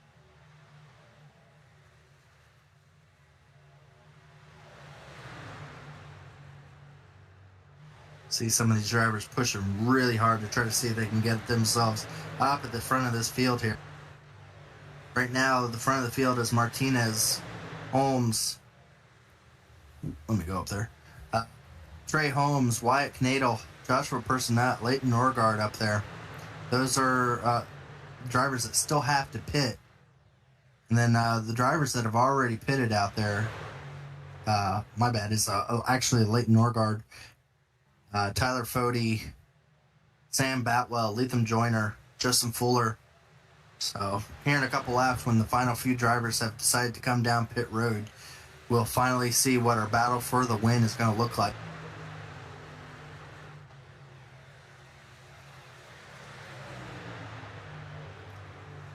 So the main goal from these drivers that you see at the front of the field right now, their main goal is to just push the guy in front of them and try to make the group of drivers that they have to race for the win as small as possible. And that means keeping the drivers that are back further in the pack away from them and to make sure that they do not catch them.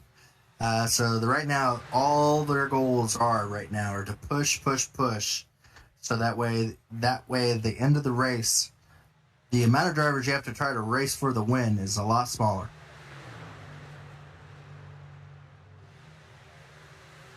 You see Fody now take back over the lead here. And also passing a few of the lap cars. You see a Kenono player there going a lap down. Let's take a little bit farther look at some of the drivers behind there trying to catch up. I think that's Michael Hossack and James Cato trying to get that pack there, trying to catch up. They're about 4 seconds back from the main pack.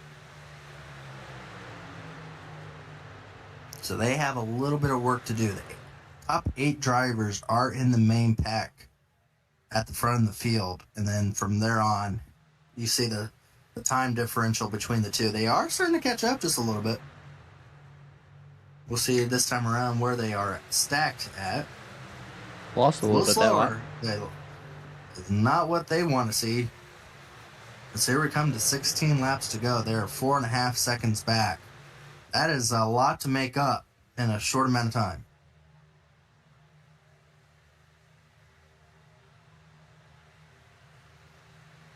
Ooh, a couple drivers jumping out of line there. I'm not sure exactly what happened there, but I don't know if they feel comfortable enough that they can race at the front of the field. Yeah, it must be go time. Lap 16 was the number, and that outside lane jumped out to the front there. See 55 working his way back up to the front, so this may help that outside or that group behind him. May help them with trying to catch back up, but you see Fody there. He is low man out. There's a lot of pushing going on up here. Either we got the lap counter wrong or these guys are aggressive early on in this. They did not wait for very long, as there's a lot of drivers ducking in and out. Around. Trey Holmes around. Sam Batwell gets turned a little bit. Trey Holmes around. Caution is out, and that changes everything. More wrecks behind. Thomas Sherman around the 2 truck. I'm not sure. They just didn't check up, but Thomas Sherman around, which is unfortunate for him, and the 2 of Cody McCorkle around as well. I saw Cody McCorkle lock up for a long time there, and that's why. Oh, he got a smack from Racimus. Yeah, Racimus there got into him, and then he tries to duck down low.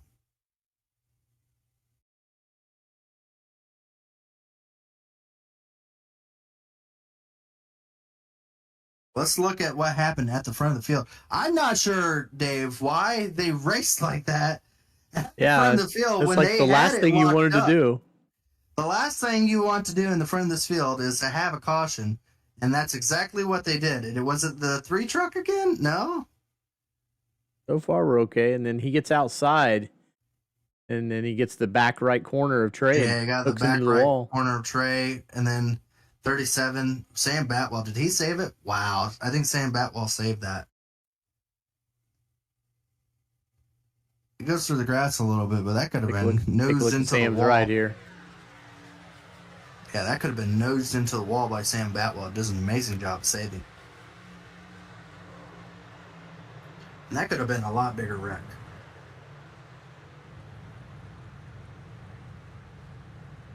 Yeah, I'm not sure what the lead lap group was doing there. Like, I understand if that was like 3 laps to go, but it was 15 laps to go. They weren't even anywhere close to finishing this thing, and they were risking the group behind them catching up to them. There was only 8 drivers. You had a guaranteed top 10. Why? I don't know. I'm not sure why that all occurred to begin with. As you see it onboard, a great save by Sam once again. Now, I'm not sure why they decided to go there. Maybe someone put up a number of like lap 90 that they were going to have a bonus paycheck or something. But those drivers started getting aggressive, like unbelievably quickly out of nowhere. I'm glad I wasn't having to do a sponsor shout out, because I did not expect them to be that aggressive at that point in the race. And now those 8 drivers, I wish we could highlight those drivers that was just involved in all that and running in the top 8, and see where they finish now. at the end of this race, and if they still are in the top 8 when the race ends, because they ruined themselves a top 10 chance. And I'm not trying to harp, because I mean it sets up a better race for you and I, Dave, but just I'm not sure why that happened to begin with. Allie was on the 03 for that.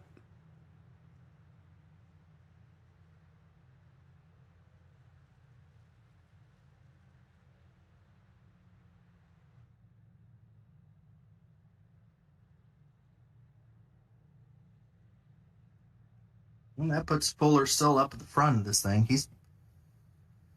Tyler Frody's got to be wondering what was going on.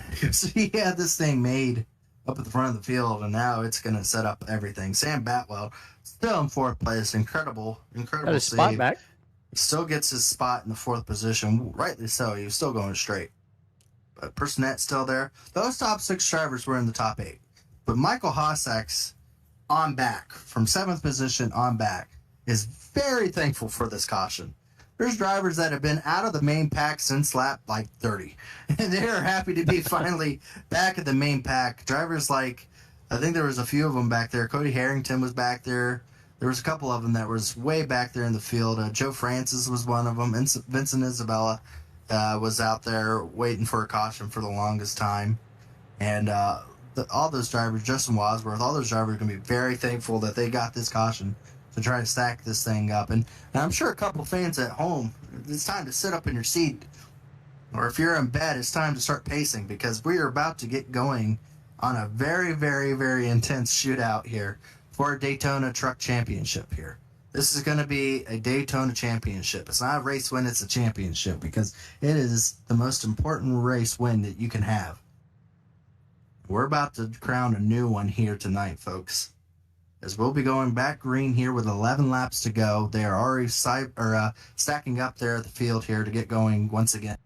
And it's going to be starting with Martinez in 1st, Fuller in 2nd, Fody in 3rd, Sam Batwell in 4th, Personet in 5th, Wyatt Knadel in 6th, James Cato 7th, Hossack in 8th, Cherry in 9th, and Lakawa in 10th.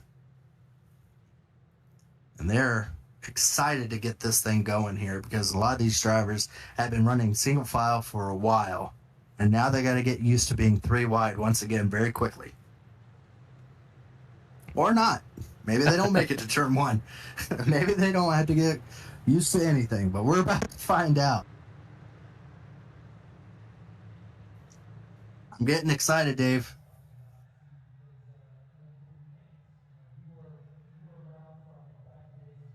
Here they come. This just ramps up the excitement. What camera view you got this one on here, Dave? This is what it all comes down to. It's going to be 11 laps for these drivers to decide it. Maybe a little bit longer if we get a green-white checker, but we're going to find out here. The flag stand's saying go now, but they have to wait until they get to those blue block area where it says Geico. But here they come. Green flag is back out with 11 laps to go. We're about to see who's going to win the very first race of the season for the Stay Tuned Truck Sports Series. As out front here, drivers are pushing very hard. We're going to see how long it takes for it to go 3 wide. I'm going to say the back straightaway of this lap is how fast it takes for these drivers to decide to go 3 wide. We're going to see if I'm proven wrong here. But you can see drivers are already pushing very, very strongly here. I was proven wrong, Dave. More patience was shown than made it through a lap. I would have, than I would have expected here. But you see that inside lane with Fody. Fody doing what Fody does, which is just run very strong at these super speedways. Clears himself of that outside lane, then proceeds to take that outside lane, and now will take the lead of this event once again with 10 laps left to go. Oh no, Hossack around. Hossack, 18 around, 38, 19, huge wreck. Huge wreck. Oh my goodness, there's at least 20 cars up against the fence. That was a massive, massive wreck on lap 10 that has just taken out a number of really strong competitors there. We saw it happening with Hossack there and another driver. I don't know if someone was trying to make it 3 wide or if there was just a big checkup. The 05 got into the 24 pretty good. A little bit of a net code there. First net barely got clipped, but turns him around. You see the driver up there up against the wall. Oh, that was Cato. Hard contact. Jeff Green involved. Well, there goes all the aggressive Eagle drivers. They all got taken out in that. The downside of running in a pack together. It's the downside of running at Daytona with 10 laps to go and still 30 drivers on the lead lap, is that is a massive wreck, which I don't know. It's just easier for us to tell you who didn't get involved in that one because that blocked the entire field. This is further back to give you an idea of just how massive of a wreck it was. It just didn't end.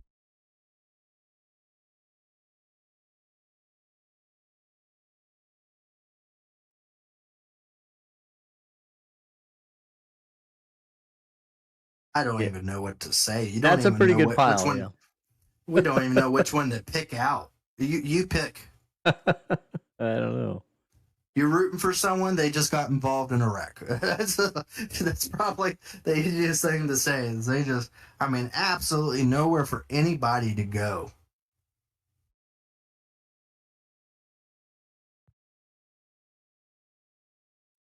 This is going to be, with Robert Smith. I think I saw him go up underneath someone. I don't think I did.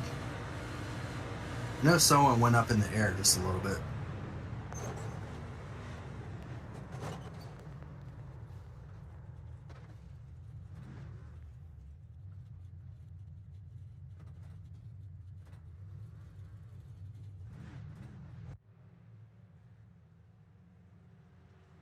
Well, Fode's still at the front. And Fode's still at the front. And Chris Wright is up to 8th. And we have a lot of trucks with a lot of damage. I think I saw Sherman go through the grass to avoid that and did an amazing job of just saying nope to asphalt and went straight to grass and made it through it. So good job on Sherman once again to be able to make it through there. And still have a clean truck, so. Yeah, I think he just decided to go through the grass.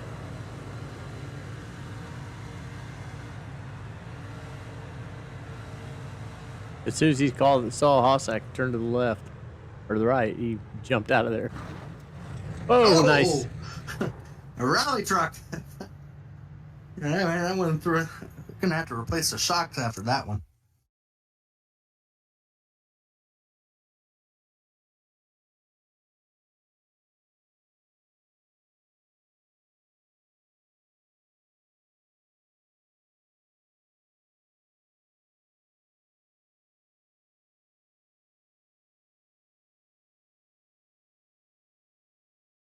See how big of a jump he had here.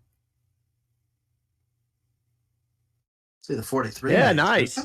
Yeah, good. All 4 nice tires right off the wall, off the ground there. So the 43 made it through there.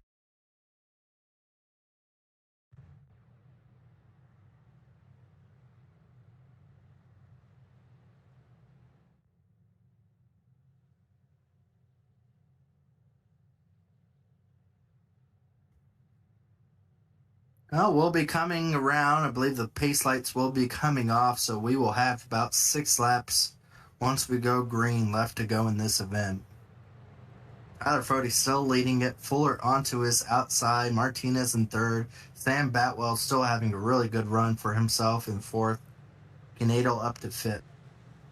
And then the pack has gotten smaller, but they are still there in 4th. Still 26 drivers on the lead lap. Trying to go about completing this thing. It did put a couple more drivers a few laps down, but not as many as you would expect. I do believe there are going to be quite a few off the pace, but for the majority of them, they are still able to get going. These trucks are pretty resourceful in being able to get fixed back up and continue going. Some of those drivers that had some really hard contact, McCorkle and Jesse Joshua Personnel, I think he got into some massive damage from that when he got spun around. All those drivers will probably be off pace, but they'll still be able to continue going here. And I don't think we're done wrecking. It may not cause a caution, because if we get to a white flag, there's no caution. It's just racing to the end of the race. So we'll see how that all plays out, if we're gonna have any more cautions, or if they're gonna wait until the last lap to cause the chaos. But there's still enough trucks out there that have clean enough trucks that they're gonna try to make a run at this thing here.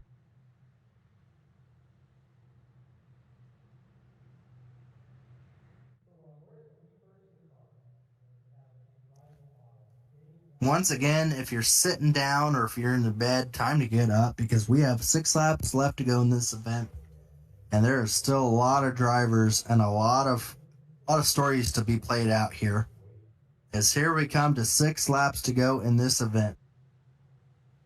Green flag is back out once again. Fody able to get a shove from behind and clear himself. We'll see if he stays to the bottom lane, or if he's going to keep Martinez right behind him. Now, Martinez probably is hoping to try to push him out far enough to where he can be able to clear the outside lane and then be able to jump out there. So you see a lot of drivers starting to really push and shove. They see that there's only 6 laps left to go. Oh, and now it's Fuller time to a little push. loose. The shoving's getting really, really pushy out there. So far, everyone able to keep going straight here, but it is looking very tight. Fody still out front with the 83 right behind him, but we are starting to see 3 wide. As here they come to 5 laps to go in this event.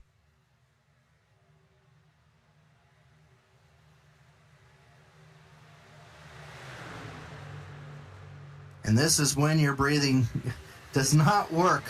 You're holding your breath for a lot of this. The last 5 laps will wear you out more than the first 95.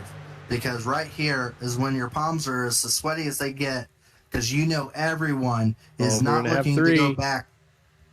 Everyone's looking to go forward right here, as we're starting to see the outside lane be formed, and people forcing themselves in the middle of 3 wides. Down the middle if they can, anywhere that they can be able to get up to the front. Well, a couple of these drivers are making me nervous with how they're jumping in and out of these lanes. Right now, Fody still leads the bottom lane with the 55 still to his outside. Looks like Chris Wright is trying to get that outside lane going to see if he can be able to get up to the front here with 4 laps left to go. Sam Batwell comes up in front of him. No. Into the wall. 4 wide. Oh, we got a big wreck now. Big wreck. Multiple drivers involved. Yellow flag is out. Oh, the one hit the wall really hard back there.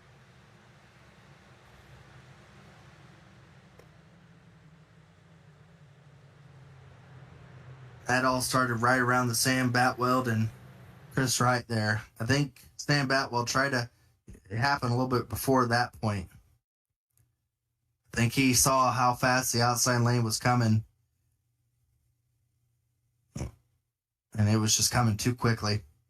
Gave him a shove, sent him back down, and at that point they were almost 4 wide. Batwell had the lift to keep from getting into the back of Fuller there, and that kind of put him in no man's land between 2 lanes. And at this point, everyone's checking up, and not everyone has the same storyline to go off of. So some of them are not checking up just yet. Oh, you see Chris Wright slams the wall there. Yeah, the 05 came up in and kind of pushed him into the wall, and then he gets hit by Jeff Green again.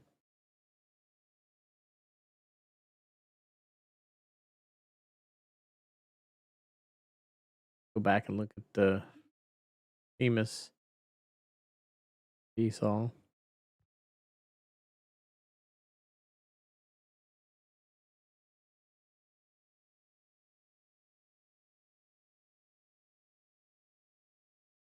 Everybody starts checking up. He gets into the back of the 85, and then he gets a little push from the 38, and then he's around.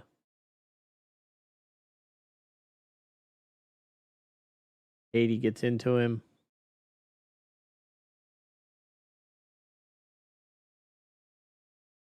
It really wasn't actually as big of a wreck as it could have been, but still, for a lot of those drivers like Sam Batwell and Chris Wright, not not what you want to have happen with 4 laps left to go in the event.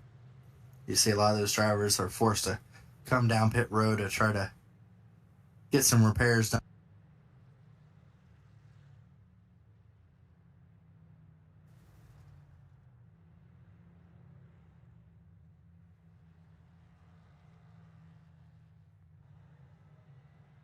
Looks like Ethan Burrell able to get the lucky dog. He'll finally be back on the lead lap. That will have us with 26 drivers still on the lead lap.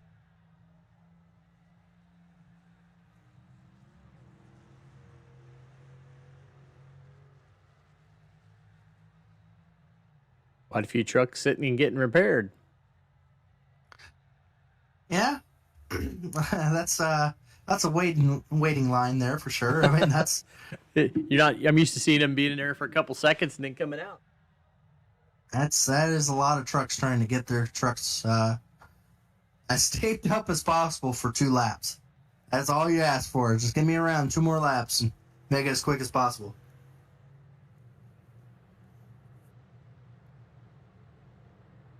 I do believe this sets up a green-white checkered here.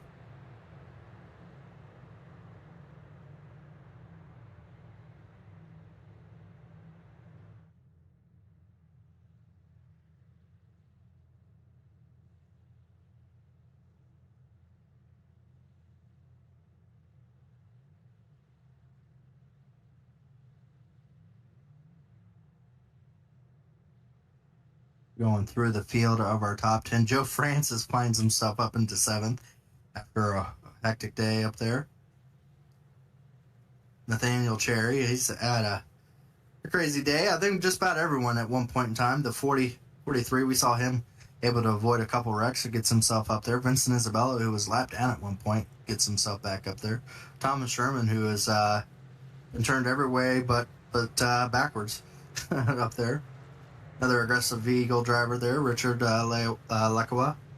Jeff Green still having a decent night, even though he was turned in that event. He was able to keep it somewhat clean. I think he missed a couple there. But Brisnet up there as well. The actual order. Some I don't know players in 27th. Yeah, he'll be dropping back a little bit. He's a lap down.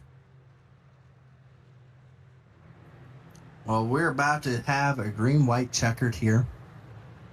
And to think after 97 laps, it comes down to 3 laps to decide it. Your 2 drivers, your driver of the 38 and Jeff Green in the 38. Whoever finished highest gets the number 38. I think we're going to just let Jeff Green pay us off. There you go. The number? Tell him the number. Oh, yeah. The highest number wins. Looks like Tyler Fode's going to have the inside lane with Martinez to his outside. Fuller going to be lined up right behind Fode here. Those 2 drivers we've seen doing a really good job of being able to lead their respective lines, and we're going to figure out here how this all plays out. Now, the goal of Fuller is going to be to try to push Fode out far enough to where he maybe can be able to jump to the outside and be able to clear himself. Now, Fode is, as I stated on multiple times here, one of the best elite plate drivers. We'll probably already know that's what he's going to do. And we'll see how that plays out, because he's able to somehow always know exactly what to do in these events to be able to get these super speedway wins. But here we come to our first green-white checker. Green flag. And the first one of the season here at Daytona. We'll find out if this is going to be the last one here, as Fode is getting a pretty hard shove from the 55, but the outside lane looks a lot better stacked up. I don't think the 55 is going to be able to have himself an ability to go out to the outside lane there. As you see, Martinez going to have a very strong run here on the back straightaway.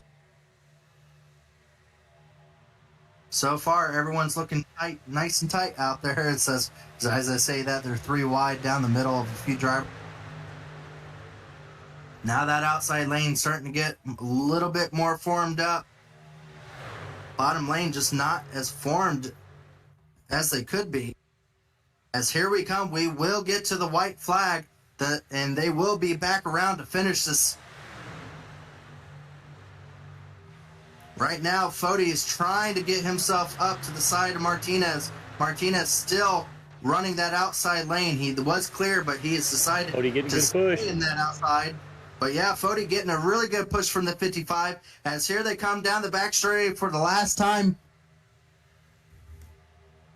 Which lane will be able to have the better momentum here? As you see the outside lane once again getting a strong shove.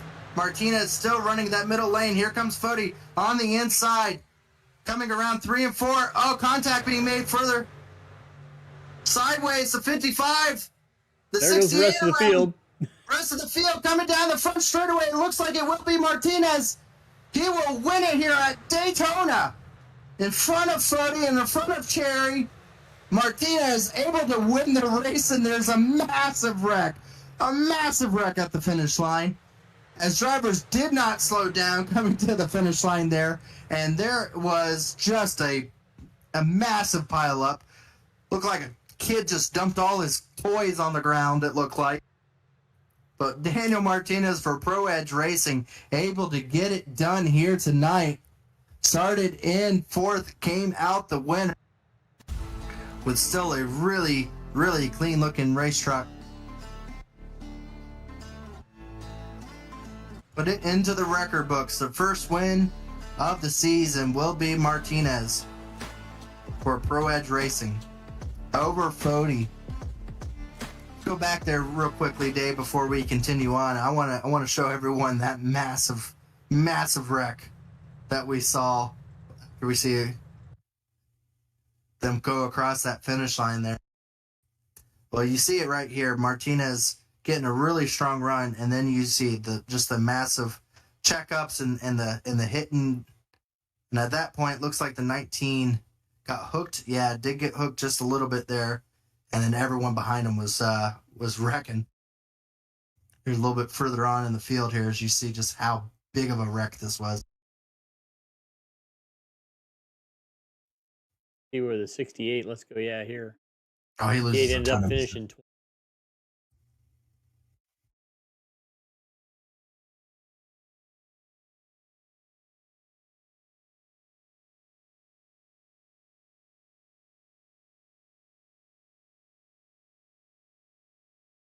Turned in the outside.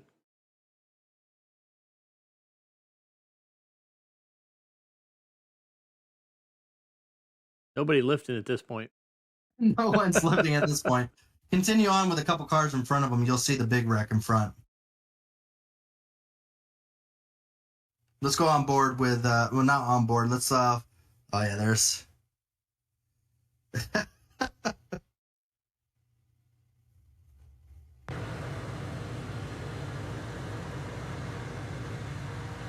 Here's Ethan. You'll get an idea of just how nobody was checking up, trying to make as many spots up as they can. The car just facing backwards. And then just, I mean, massive wrecks. Car flying. Flying. Oh boy. Well, let's go through the finishing order here real quickly, Dave, and then we'll get to talk to some of our stars of tonight's event as the fireworks are going off here at Daytona. All right. Well, I remember how to do that.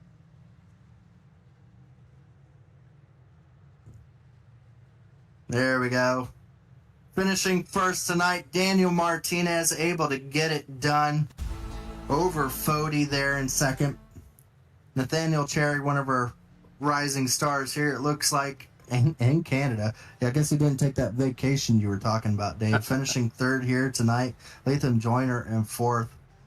William White there finished in fifth for Corey Abbott Motorsports. He's from England.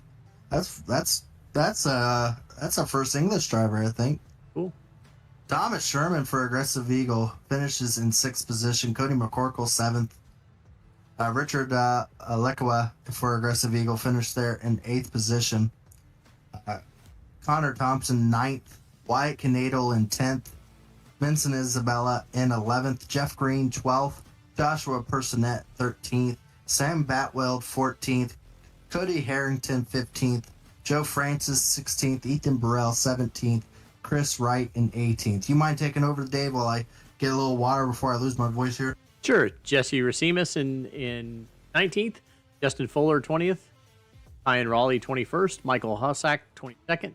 Justin Wadsworth, 23rd. Andrew Hardcastle, 24th. Jesse Cottrell, 25th. James Cato, 26th. Kendall Noah Player, 27th. Corey Abbott, 28th. Robert Smith, 29th. David Joyner, 30th. Josh Smith, 31st. Leighton Norgard, 32nd. Cash James, 33rd. Jaden Racimus, 34th. Scott Crump, 35th. Dustin Durr, 36th. Jonathan Cutlip, 37th. Trey Holmes, 38th. Richard Hines, 39th. Trey Eidson, 40th. David Carpenter, 41st. Preston Fortson, 42nd. Harrison Talon, 43rd. Mark Murphy, 44th. And I believe Dylan Jones did not start, and Josh Adams was our off-track admin. That is everybody. There we go. Well, let's go ahead and see if we can bring up our third place driver. Okay. Let's see if we can bring up Nathaniel Cherry here. Well, I appreciate you joining us, even though there was a holiday in Canada, but really good run for you here in your debut for the Elite Series at Daytona. Overall, how did it was an eventful night. How was it out there? Was it what you expected with how aggressive some of these drivers are, and ultimately third place is a good start of the season for you? Hold on, there's a holiday today? What the heck? Oh, I was just lying to him. Robert Hill's one of our broadcasters. He's from Canada, and he didn't show up for the truck race tonight. So yeah, I told him it was one of the two Canadian holidays that happen every week or something. Yeah, I know Robert. So I'm gonna give him a hard time about that. There's no holiday today. It's just a Sunday. He just took a day off. Yeah, no, it was fun though. Had a great time. Got a bit dicey at the end, but that's what you expect with plate track racing. Was able to avoid getting super damaged. I had got involved in that first big one there, but still to save the car as much as I could, save the truck, I guess, and just hung in there till the end. Had a good time. Well, ultimately, a third place definitely. It's not what you would necessarily be the most proud about, but for how strong, 46 cars or trucks started this event, and we have 11 races to decide this out, and points are a necessity even at this stage in the season. You got to be pretty confident with how the season started out. Do you just take this confidence and run with it for the rest of the season here, or do you look at it as a one race kind of thing at a time, and just know that next race you have to go at it just as hard as you did tonight? Well, a bit of both. I mean, obviously you want to be happy about what happened tonight and see if you can carry that positive energy going forward. Because like you said, I think there's like a total of 60 people signed up, and only the top 12 make it in on points after 11 races. But at the same time, race by race, and also you have to look for this of the scope of it is a plate track, so literally anybody can be up front. So I won't really know exactly where I stand with all these guys until we go to the quote Kyle Busch, a real racetrack next week. But yeah, I'm definitely feeling good about it. I've raced with some of these guys before, so I know where my pace is in relative to them when it comes to like an Xfinity car or a Cup car, but not in the trucks. So this is a new experience for me. Absolutely. Well, we want to go ahead and let you do your thank yous and shout outs, because the third place is still something to celebrate and a good run for you tonight. Yeah, thanks.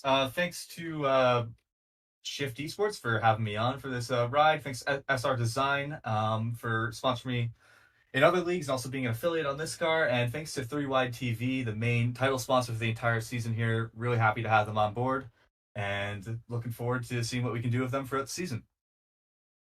Absolutely. Well, hopefully this isn't the last time we get to talk to you, and we get to talk to you a little bit more. Our next race is going to be Dover. So as you say, it's the first real testament to see how you do against others in this competition on a normal style racetrack. So we'll see how it all plays out for you, and hopefully we'll get to see you again. Yeah, hope I get to talk to you guys again. Have a good night. Have a good night there. That's one of our newer drivers starting this series. Again, our new feeder series, as you would say in the Elite Series. So we get to talk to quite a new faces, but not a new face, and a driver we saw at the front of the field for the majority of this race. Going about being well known at these super speedways played out once again for Tyler Footy. Was there really anything you could do? I mean, you were stuck on that bottom lane, and it just looked like no one wanted to work with you. Even at that one point, with only about like 15 laps to go, they all decided not to work with you and then caused a wreck on the outside of you. Did it just feel like no one really truly wanted to work with you there, Tyler? Yeah, well, that's what they get for doing that. Yeah, I don't know. It was I was kind of stuck there as far as the last restart. I was torn between taking the top or the bottom because I knew the 68 was a really good pusher. I didn't really know about the 55, and I didn't want to make the wrong choice, so I figured I just won't make any choice. I'll just stay right where I'm at. And man, it was close. But the 55, I think, just got a little bit separated from me there through 3 and 4. I think he got together with the 68 a little bit and came off my bumper, and then everyone wrecked. And by then, I didn't have enough of a run. Had I still been inside Martinez's like quarter panel, I think it would have been a little different. But yeah, sucks. I only came here to try and win this thing, and we got second. So, oh well. Now, are you just going to time your races to when Chad enters the event, or are you just going to go trophy hunting for all of them? Yeah. No, I looked at the schedule, and really I only want to run the plate tracks. I think the one road course we got at Coda would be fun, and then obviously the dirt race. So probably those. I think there's 3 of those coming up between a road course, speedway, and dirt track. That's the plan, at least. Don't really want to run too many of these, but obviously, if Chad starts running them, then we're going to have to run with him because we can't just let him win. So, yeah, that's the plan right now. Well, again, congratulations on your second place. I know it's not exactly what you wanted, but just kind of put you down as another top 5, top 2 podium for your statistics at Super Speedway. So another good run for you, Fody, and we want to go ahead and let you do your thank yous and shout outs. As again, you're not going to be racing too many of the races, but we know we'll probably see you at Knoxville and the dirt track and probably be a top runner at some of those other races that you do show up. Yeah, that's the plan. But yeah, shout out to Crump and Vince, teammates here tonight and in this series. We'll all be running, I think, a handful here and there. They were a big help early on there, and a couple of them got into some trouble late, but it's always fun running with them. Shout out to Kendall for throwing together some paint schemes before the race tonight, Blue Egg Marketing, and also you guys here for running this thing on Sunday nights. Absolutely. Well, we want to go ahead and thank you, and I'm sure we'll be talking to you at some point in the season here to talk. Yeah, sounds good. That was your second place finisher, Tyler Footy. Let's go ahead and bring up the man that now can call himself a Daytona Truck Series champion. Able to get it done, beat the heavyweight Tyler Footy there, able to get that high side going, stuck it out there, and able to get the shoves and pushes that he needed to be able to clear Tyler Footy, leave all the mess behind him, and come out tonight's champion.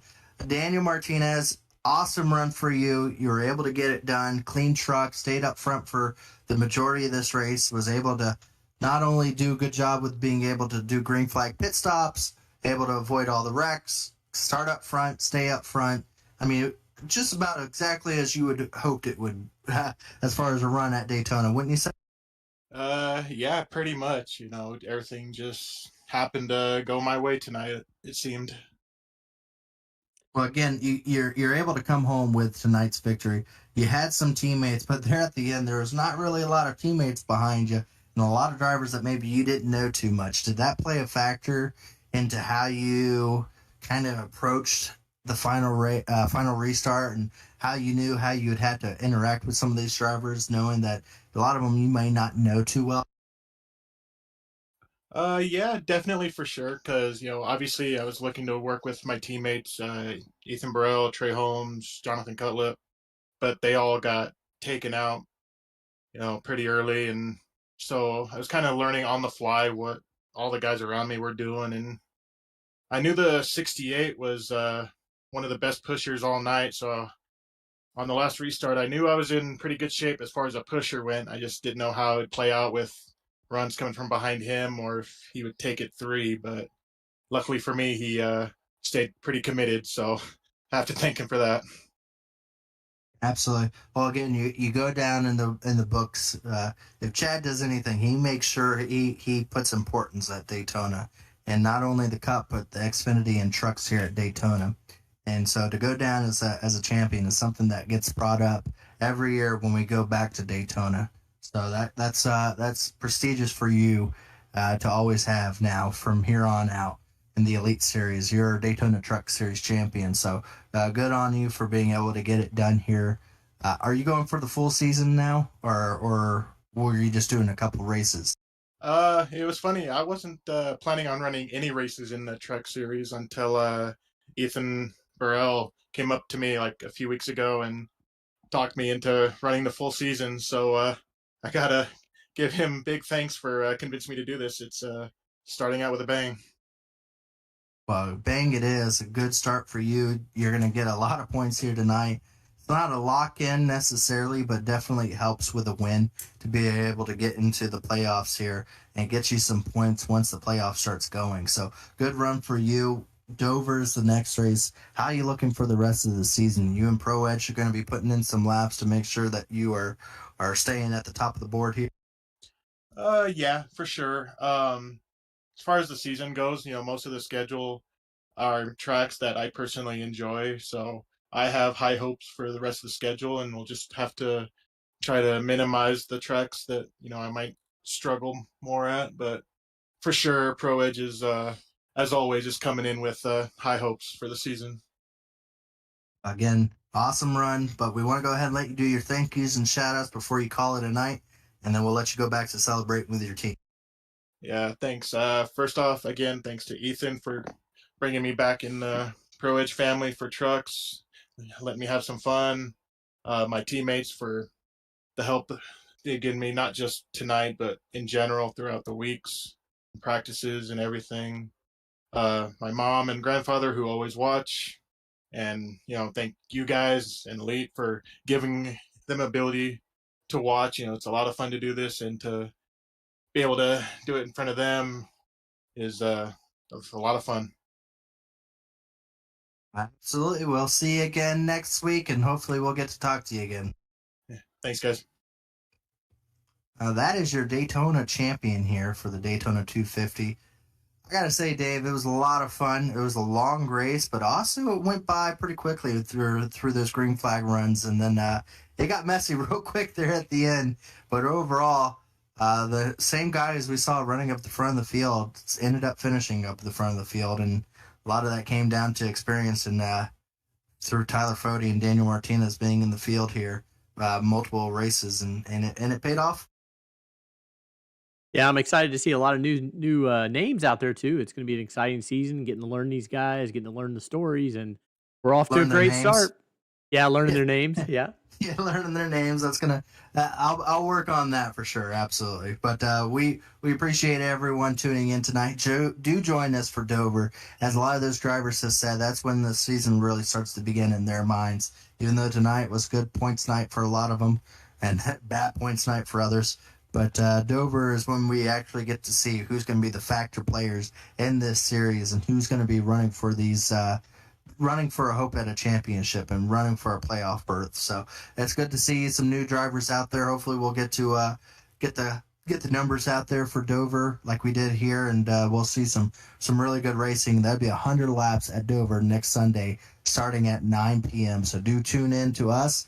As always, thank you to David Huckleberry doing a wonderful job here at Daytona. He's going to pack up the cameras, take it on down to the Monster Mile, and we're going to see how it all plays out there and see if we can get another victor and some more people to talk to and some more great action here in the Stay Tuned Trucks Sports Truck Series, as well as Gerald Campbell, myself, and we all appreciate you joining in. Have yourself a wonderful night, and we'll get it all started off once again at the Dover Mile next